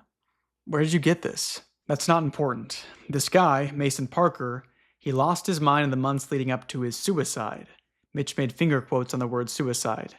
Same method my sister used, by the way. His eyes looked slightly crazier with each passing minute. Mason was on house arrest when he started telling his supervisors that he never actually confessed, that he never even hit anybody. He told them some guy, a drunk driver from a parallel timeline or something, hit and run this kid, Zach, then switched places with Mason. He told them this guy could hide behind people's faces, look out through their eyes. Of course, they wrote him off as insane. I shook my head. Brandon, I know it sounds crazy, but trust me here. I've almost figured this out. What about Howie? I said, finding it hard to hear about Zach. I'm not 100% on him, but I think he's a vessel for the intruder, a channel to spy on new recruits, so to speak. I didn't respond. Mitch pulled out another image. Shards of glass on the road, police caution tape, a wreck of a blue Toyota hatchback upside down in a ditch, totaled. That's your car, right? This car? The car we're in right now? Again, I didn't respond. When you visited my apartment, you told me you almost hit a bear on the way over, right? I squinted at the image. This car had my license plate. If it was a fake, it was a convincing fake. So the next day, Mitch continued, I went out to investigate, and I found this accident scene. Police were already there. Apparently, the driver died on impact. I did some more digging, and it turned out the driver's name was Brandon Miller. I didn't know what to say. My head was starting to spiral. Brandon, listen to me. I have more proof. He pulled out a copy of a police report detailing the nature of the crash. This wasn't easy to get a hold of, he said, holding it towards me. I waved it away, starting to feel my sanity slipping again. Brandon, this is important. I think I know how to stop it too. I think I can get you and maybe even my dad back to normal. I rolled my eyes. So I was dead the whole time or something? I said, trying to stay grounded. No, but this version of you died. He held up another image, a close-up of the driver's seat in the totaled car, a body hunched over the steering wheel, face hidden. It's just like what happened with my dad when he tried driving his truck off the Balry Cliffs. I think it created another version of you. And I'm that version? No, well, I don't know, maybe. Why? What does it want? I'm still figuring that part out. What does Zach have to do with it? I think my dad killing Zach is maybe what started all this. Like, he hit this kid, and somehow the intruder showed up and helped him escape the consequences. Like he made a deal with the devil. I mean, I have other theories too. This is just one. But we could put together what we both know and actually figure this out. Think about it, he said, his eyes filled with manic energy. I'm thinking about it and it sounds crazy, Mitch. Mitch ignored the slight. When I was a kid, like really young, I went out to the garage late one night and my dad was there power washing blood off his truck. He told me he had a coyote and I believed him, but now he trailed off and pulled out another photo. Look. The image was of a severed finger laying atop blood-streaked asphalt, a yellow evidence number 8 sign beside it. That's from your friend, Zach, where he died. That's his finger. I winced and looked away. Didn't need to see that. Think about it, Brandon, Mitch continued. You just left town, ignored the rules, and now your life is better? Did you really think you could get away from it that easy? Like the rules didn't mean anything? Did you really think this was over? He looked at me expecting an answer, but I just stared at him, seeing the same crazed obsession in his eyes, the same obsession that almost killed me. Mitch turned away. So I went back to Paul's house about a week ago, and he's not even there. The place is boarded up, overgrown, like abandoned for years. I even asked the neighbors about it. It's like he just stopped existing. Mitch, he ignored me. There's too many connections here, too much evidence. You can't just move on with this, Brandon. We need to figure this out. We can make sure this doesn't happen to anybody else. Mitch, we can even figure out why your friend Zach had to die. We can figure out how to save you from this, save Paul, maybe even save my sister. Mitch, I'm heading upstate to speak with Mason Parker's cousin. Ask her about what he said in the days leading up to... Enough, I snapped with bitter spite. Mitch looked at me, his eyes wide and sad, like a scolded dog. Brandon, are you not listening to me? Did you not see these photos? I've moved on, I said plainly, fighting every instinct in my body to keep listening, keep searching for answers. But now I knew enough to know that all this searching led nowhere good. True or not, this only led to misery. Mitch stared at me in disbelief. He lifted the stack of papers. I shook my head, and he trailed off into silent defeat. I stared straight ahead, eyes locked on the road. Mitch sighed and reached for the door. He froze, hand on the latch. I found your story online. The words hung in the silent air. Mitch's hand slid off the door, down to his thigh. You know it's using you, right? Again, he waited for my response, but I remained quiet. You need to take that story down. I shut my eyes, trying to stay calm, trying to focus. Did you seriously forget about no third parties? Brandon? I opened my eyes. You need to take that story down. The more people read it, the more influence he gains. It's using you. Why do you think my dad randomly encouraged you to pick up writing again? Does that really make sense to you? Thanks, Mitch. I'll think about it. Mitch's eyes shot down to the switchblade in the cup holder, then back to me. His eyes flicked back and forth, considering terrible options. Mitch, I'm not saying I don't believe you. You might even have some of this figured out. I'm sure you do, but you told me yourself. All this obsession, searching for answers, it's not leading anywhere good. For a moment, his eyes filled with half-understanding. An understanding that faded as he turned away and stared out the window. This is all I got now, he said, placing the brown envelope onto his lap. He pushed open the door and stepped outside. Turning back, he hunched down and met my eyes. Take that story down, he said, but this time it sounded like a threat. A genuine threat, considering he likely knew where I lived. He looked back over his shoulder into the dark forest. That's when I noticed something I hadn't before. All night, Mitch's face had been mostly concealed in the darkness, but now in the dim glow of the streetlight, I could see something strange. Scarring at the corner of his lips, pink and blotchy, like it was cut with a knife and healed over. Subtle but unmistakable. An image flashed through my mind. Mitch standing in the corner of his apartment kitchen, head snapped back as gaunt hands pushed out of his throat, and the corner of his lips started tearing. See you around, Brandon, said Mitch, tucking the envelope away and pushing the door shut. He wandered back towards the bus stop. He sat down. I looked straight ahead and took another deep breath. I exhaled, I shifted forward, pulled a U-turn, and drove away. At the four-way stop about 100 feet down the road, I reached up to adjust the rearview mirror, and the bus stop was empty. Mitch was gone. I looked back over my shoulder. A crawling chill slid down my spine. He was standing in the road now, standing with pin-straight posture beneath the streetlight, his back turned to me. Icy rain and slush beat down from above. He stood motionless, unaffected. The light flickered, and I almost expected him to disappear or move closer, but he didn't. He just stood in the exact same spot, staring out into the endless dark, rigid. I floored it out of there, sped all the way home, and never looked back. That was the last time I saw Mitch, or at least that version of him. But something tells me he'll show up again. Maybe in a month, maybe in a year, maybe on my deathbed. I know the intruder isn't finished with me yet. I don't think he's finished with any of us, you included, but I'm okay with that. I'd be lying if I said Mitch's theories don't bother me. Despite all his insanity, some of it actually made sense. A disturbing amount of sense. For 3 weeks straight, I fought the urge to investigate further. I fought the urge to start Googling Mason Parker, Paul Carver, Zachary Serrano. I told myself it was all part of the intruder's game. The photos, the threads, all of it was just bait, tantalizing crumbs of half-truths, all designed to pull me back into his nightmare of convoluted conspiracy. It wasn't easy, but I resisted. I'm not proud of much, but I'm proud of that. I went for a hike last week. Needed to clear my head, so I drove downstate, went to the same trail Zach and I used to explore as kids. I dressed for winter and brought a pack of vanilla-flavored cigarillos. Figured I'd earn a one-time relapse after pushing through all this. I brought my switchblade along too, just in case. Everything felt different out here now, smaller, covered in patches of melting snow. I wandered down the winding trails, down past Old House, past the Rendleshams, down past the base of the Cauldron Cliffs. The old rusted car was still there too, the same one Zach wanted to stand on, half stuck in the frozen riverbed. The air was crisp. A gentle breeze swept up from downriver and pushed through me like a spirit. I stepped up to the edge of the bank. I breathed in, I stepped out, setting a foot onto the ice.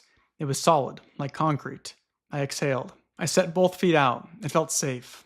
I shuffled across the river towards the abandoned car, slipping as I went. I stood on top of the rusted car, in the middle of the icy riverbed at the bottom of Cauldron Cliffs. I pulled the smoke out, lit it up, inhaled. The warm rush of nicotine poured through me like an old but toxic friend. I'd like to say I had some profound insight here, some meaningful revelation, but I didn't. If anything, I just felt sadder about Zach than I ever felt before. I sat there for about an hour, maybe two. It was hard to know. Another breeze pushed up from downriver and chilled through me. It was getting colder. Time to go. I tucked the now empty pack of smokes back into my pocket. I pushed up from the dead car and hobbled my way back across the icy riverbed and stepped up onto the riverbank. Time to go home. I made my way back up the winding trails, up past Old House, past the Rendleshams, over Planter's Creek. I turned the corner and stepped onto the last stretch of long straight path through the sparse winter forest, the same path from my last memory with Zach. I kept walking and a branch snapped behind me. I spun around. About 20 feet down the path, a grizzly, malnourished and gaunt, lumbered onto the trail. I froze. I didn't even know grizzlies lived here. But even if they did, shouldn't it be hibernating? The bear froze, stared at me, and huffed. Hot fog pushed out through its nostrils. Fear rushed through me like a knife. I stepped backwards, started to turn away, started to think about running, but I stopped. I turned back. I stared into the old creature's silent eyes. I took a deep breath. I exhaled. The bear raised its head, studying me, judging me. "Hey," I said, as calm as I could manage. "How have you been?" The bear's head tilted slightly, and it took a quick step forward. I didn't move. I kept talking. I told her about how I used to go hiking up here with my friend Zach. I told her about my year, about the coat rack in the basement corner. All the while, slowly backing up. The bear matched my pace, the gap between us shrinking with each step. I stopped moving, reached back, pulled out my pack of smokes, an empty carton now. I placed it gently on the ground, then I took another careful step backward. The bear matched me, pushed forward as I stepped back. I stopped, I gritted my teeth, and this time, I took a step forward, a step towards the bear. It looked at me, confused. Primal fear shuffling through my body like a deck of manic cards, but I didn't have time to worry about that right now. I set it aside. The bear sniffed the air again, then took another, more cautious step forward, and another one. Everything in my body screamed at me to run, screamed at me, turn heel and bolt, but I didn't. I stood motionless, eyes locked with the bear. She reached the carton on the ground and bent forward, sniffing it, turning it over with her nose, curious. I exhaled slowly and took another step back.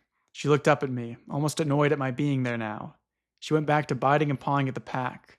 I took another step, and another one step after another until I was 50 feet away, until I was 100 feet away, 200 feet. I stepped backward until I reached the bend, rounded the corner, walked to the parking lot, got in my car, and drove back home. Again, no profound insights or realizations came over me. I just felt sad. I miss my dad. I miss Zach. Of course, I know this isn't done. I don't think it ever will be. I know I haven't seen the last of Mitch, Howie, maybe even Paul. I know Mitch isn't going to stop until this story is taken down, and something tells me the intruder will follow me until the day I die. I've learned to live with that. Whatever happens, I'm okay with it. I'm not happy about it, but I'll accept it. Honestly, though, Mitch might be right. I even considered deleting this story. It seems possible that the intruder, if he's real, might be using me. Might be using me to spread its influence to whoever reads this. But I don't care anymore. Why would I? For the first time in my life, I'm okay with waking up in the morning. I'm okay with existing. And as much as I hate to admit it, ever since the intruder showed up, ever since I stopped following those stupid rules, ever since I stopped searching for answers, ever since I accepted things and moved on, my life's only gotten better. Maybe yours will too. And that is all of The Man in My Basement Takes One Step Closer Every Week. I'm not gonna lie to you guys, this has quickly climbed the ranks of being like one of my favorite no sleep stories ever. I think this is really, really good. It's not really surprising when looking at the full novels that Marcus has written, but seriously, I think this is super underrated. I'm surprised there's not more people talking about this story. It is very confusing. There's no concrete explanation to what happened. Even throughout this last chapter, I was hoping to maybe get like some final explanation, but we never really get that. It kind of echoes chapter 13 in that it maybe makes us want to think that things are resolved, but at the end of the day, there are still a lot of questions and something just seems off about the whole situation. I want to quickly go through the events of this last chapter, then briefly give my thoughts on what happened. So first off, we have the memory with Zach and Brandon where they're playing up in the woods and they see somebody with pin straight posture and then Zach tells them they should leave. The term pin straight posture has been pretty much always used to describe when the intruder enters into somebody's body. I'm not entirely sure what it's supposed to mean that they saw this thing way back when, but maybe that was the first time that the intruder inserted itself into Zach and Brandon's lives. There seems to be a general non-linearity about the events of this story, like even though the intruder was potentially not created until after Paul killed Zach,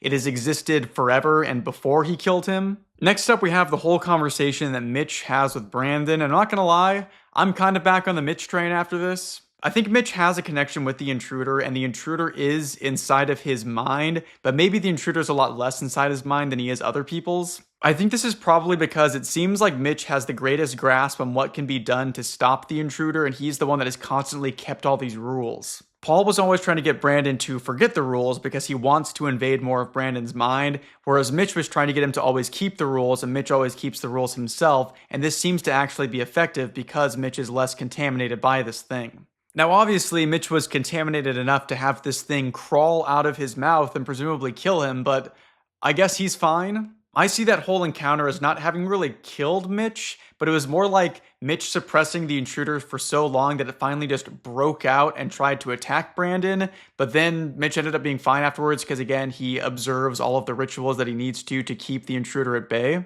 The story is very heavily hinting at the fact that the intruder really did burst out of Mitch's mouth because you can see the marks that he has on his mouth still, so I just feel like that had to have actually happened. But Mitch is an absolute real one for pointing out the fact that Paul's story about his army friend makes no sense. The issue is that even if Paul's story makes no sense, then who is the person in the bed? Is it another version of Paul?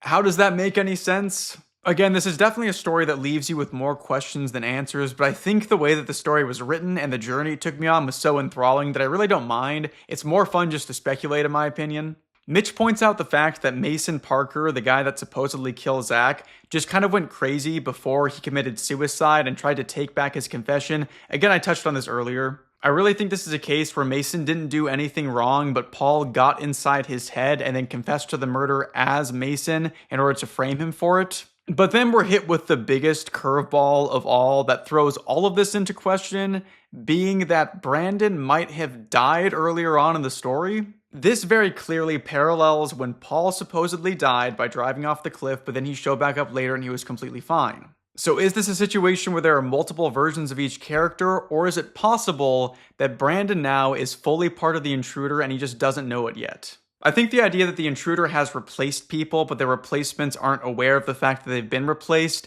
kind of fits with what we've seen throughout the story. That would kind of explain why Paul seems to be genuinely caring for Brandon at times. It's because that Paul is completely genuine, he just doesn't know that he's a fake. Brandon could be experiencing the exact same thing. He doesn't know that he's still under the influence of Paul or the intruder or whatever, and he thinks he's just moved on with his life. But if I'm being honest, having read this entire story, I just think there's no way that this is a happy ending for Brandon after all the things he's done. I think Mitch was completely right when he told us that Brandon was doomed the second he snapped that coat rack in half. Something that I touched on earlier that I think comes back at the very end of this story is the idea that the intruder is using its abilities for self-preservation. I think this is kind of the crux of the story. Everything the intruder does is all an effort to keep itself safe and by extension, Paul safe. And I think this is very much illustrated in the very last scene with Brandon and the bear. Again, it's presented as kind of a moment of everything coming full circle. Brandon feels like he is more at peace with himself, but I don't think this is the case at all. What was the very first conversation that Brandon had with Paul? It was Paul telling him what to do if he ever encountered a grizzly bear. The conversation honestly made very little sense at the time. It didn't make sense for Paul to go on this very long rant, but now we know why he did this. It's because later on, the intruder knew that Brandon would be in danger of being killed by a grizzly bear. And so the intruder, through Paul, tells Brandon exactly what he needs to do to make sure he is safe in this situation. But why does the intruder want to do this? It's because the intruder is Brandon now, and so the intruder telling Brandon how to stay away from a grizzly bear is the intruder keeping itself safe. I think the genius of this story is that it's trying to convince the reader that everything is fine, when in reality, everything's lost at this point. Brandon is now part of the intruder, and there's a very good chance that he will now be killed by Paul at some point when he finally realizes what's going on. And at the end of everything, we find out that we haven't even been following the true hero of this story. The hero of this story is Mitch. I found it a little confusing that the story starts with all of these rules that the person needs to follow in order to not get attacked by this intruder,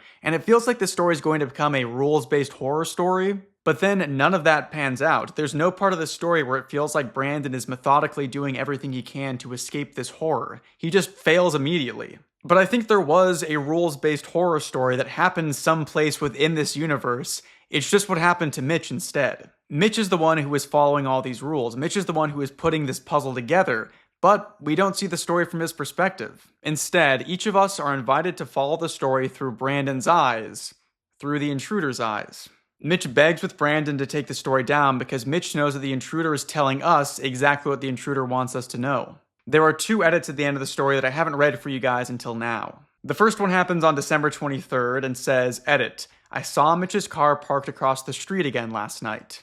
Again, this is telling us that the story is not over, that Mitch is still investigating, that Mitch is the hero of the story. The next update happens on January 3rd and says, "Edit. I woke up outside last night. Maybe I was sleepwalking."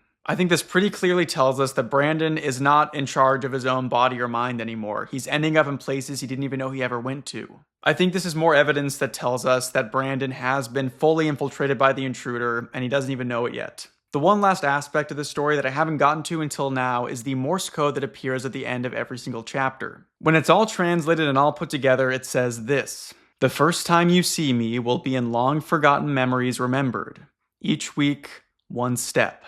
The first time that Brandon ever saw the intruder was in the memory of him and Zach playing in the forest when they saw the man with the pinstripe posture. In Brandon's long-forgotten memory, he sees the intruder who has now fully consumed him. And now Brandon, under the unknowing instruction of the intruder, has spread his story for all of us to read.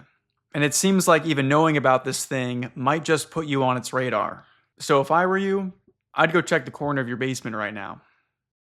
Thank you guys so much for watching this very long video. This story was awesome. Thank you to whoever it was that suggested this to me. This was a super fun read. If you guys like what I do here, then please remember to subscribe to the channel. Also, please suggest a story for me to read next, and also give your theories down in the comments below. I know I've mentioned it a whole bunch of times already, but again, please go support the author, Marcus Cliver. Please go buy one of his books, either The Caretaker or We Used to Live Here.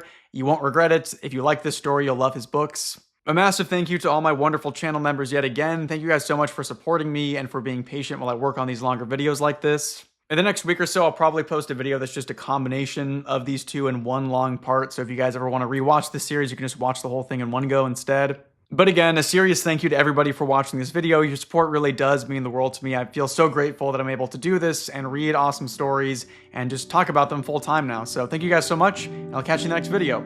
See ya. Up again, let me see the stars. Is there life on Mars? 'Cause I've run out of luck here on Earth. I'm a wanderer. Another trip around the sun makes these memories flood, and I could wash it down with the atmosphere. You're cool blue and crystal clear.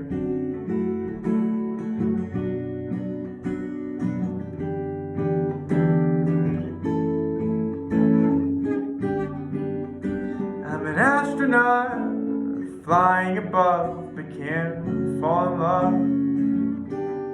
floating alone, brave enough to see the cosmos, too scared to say hello. And I know one day I'll be gold,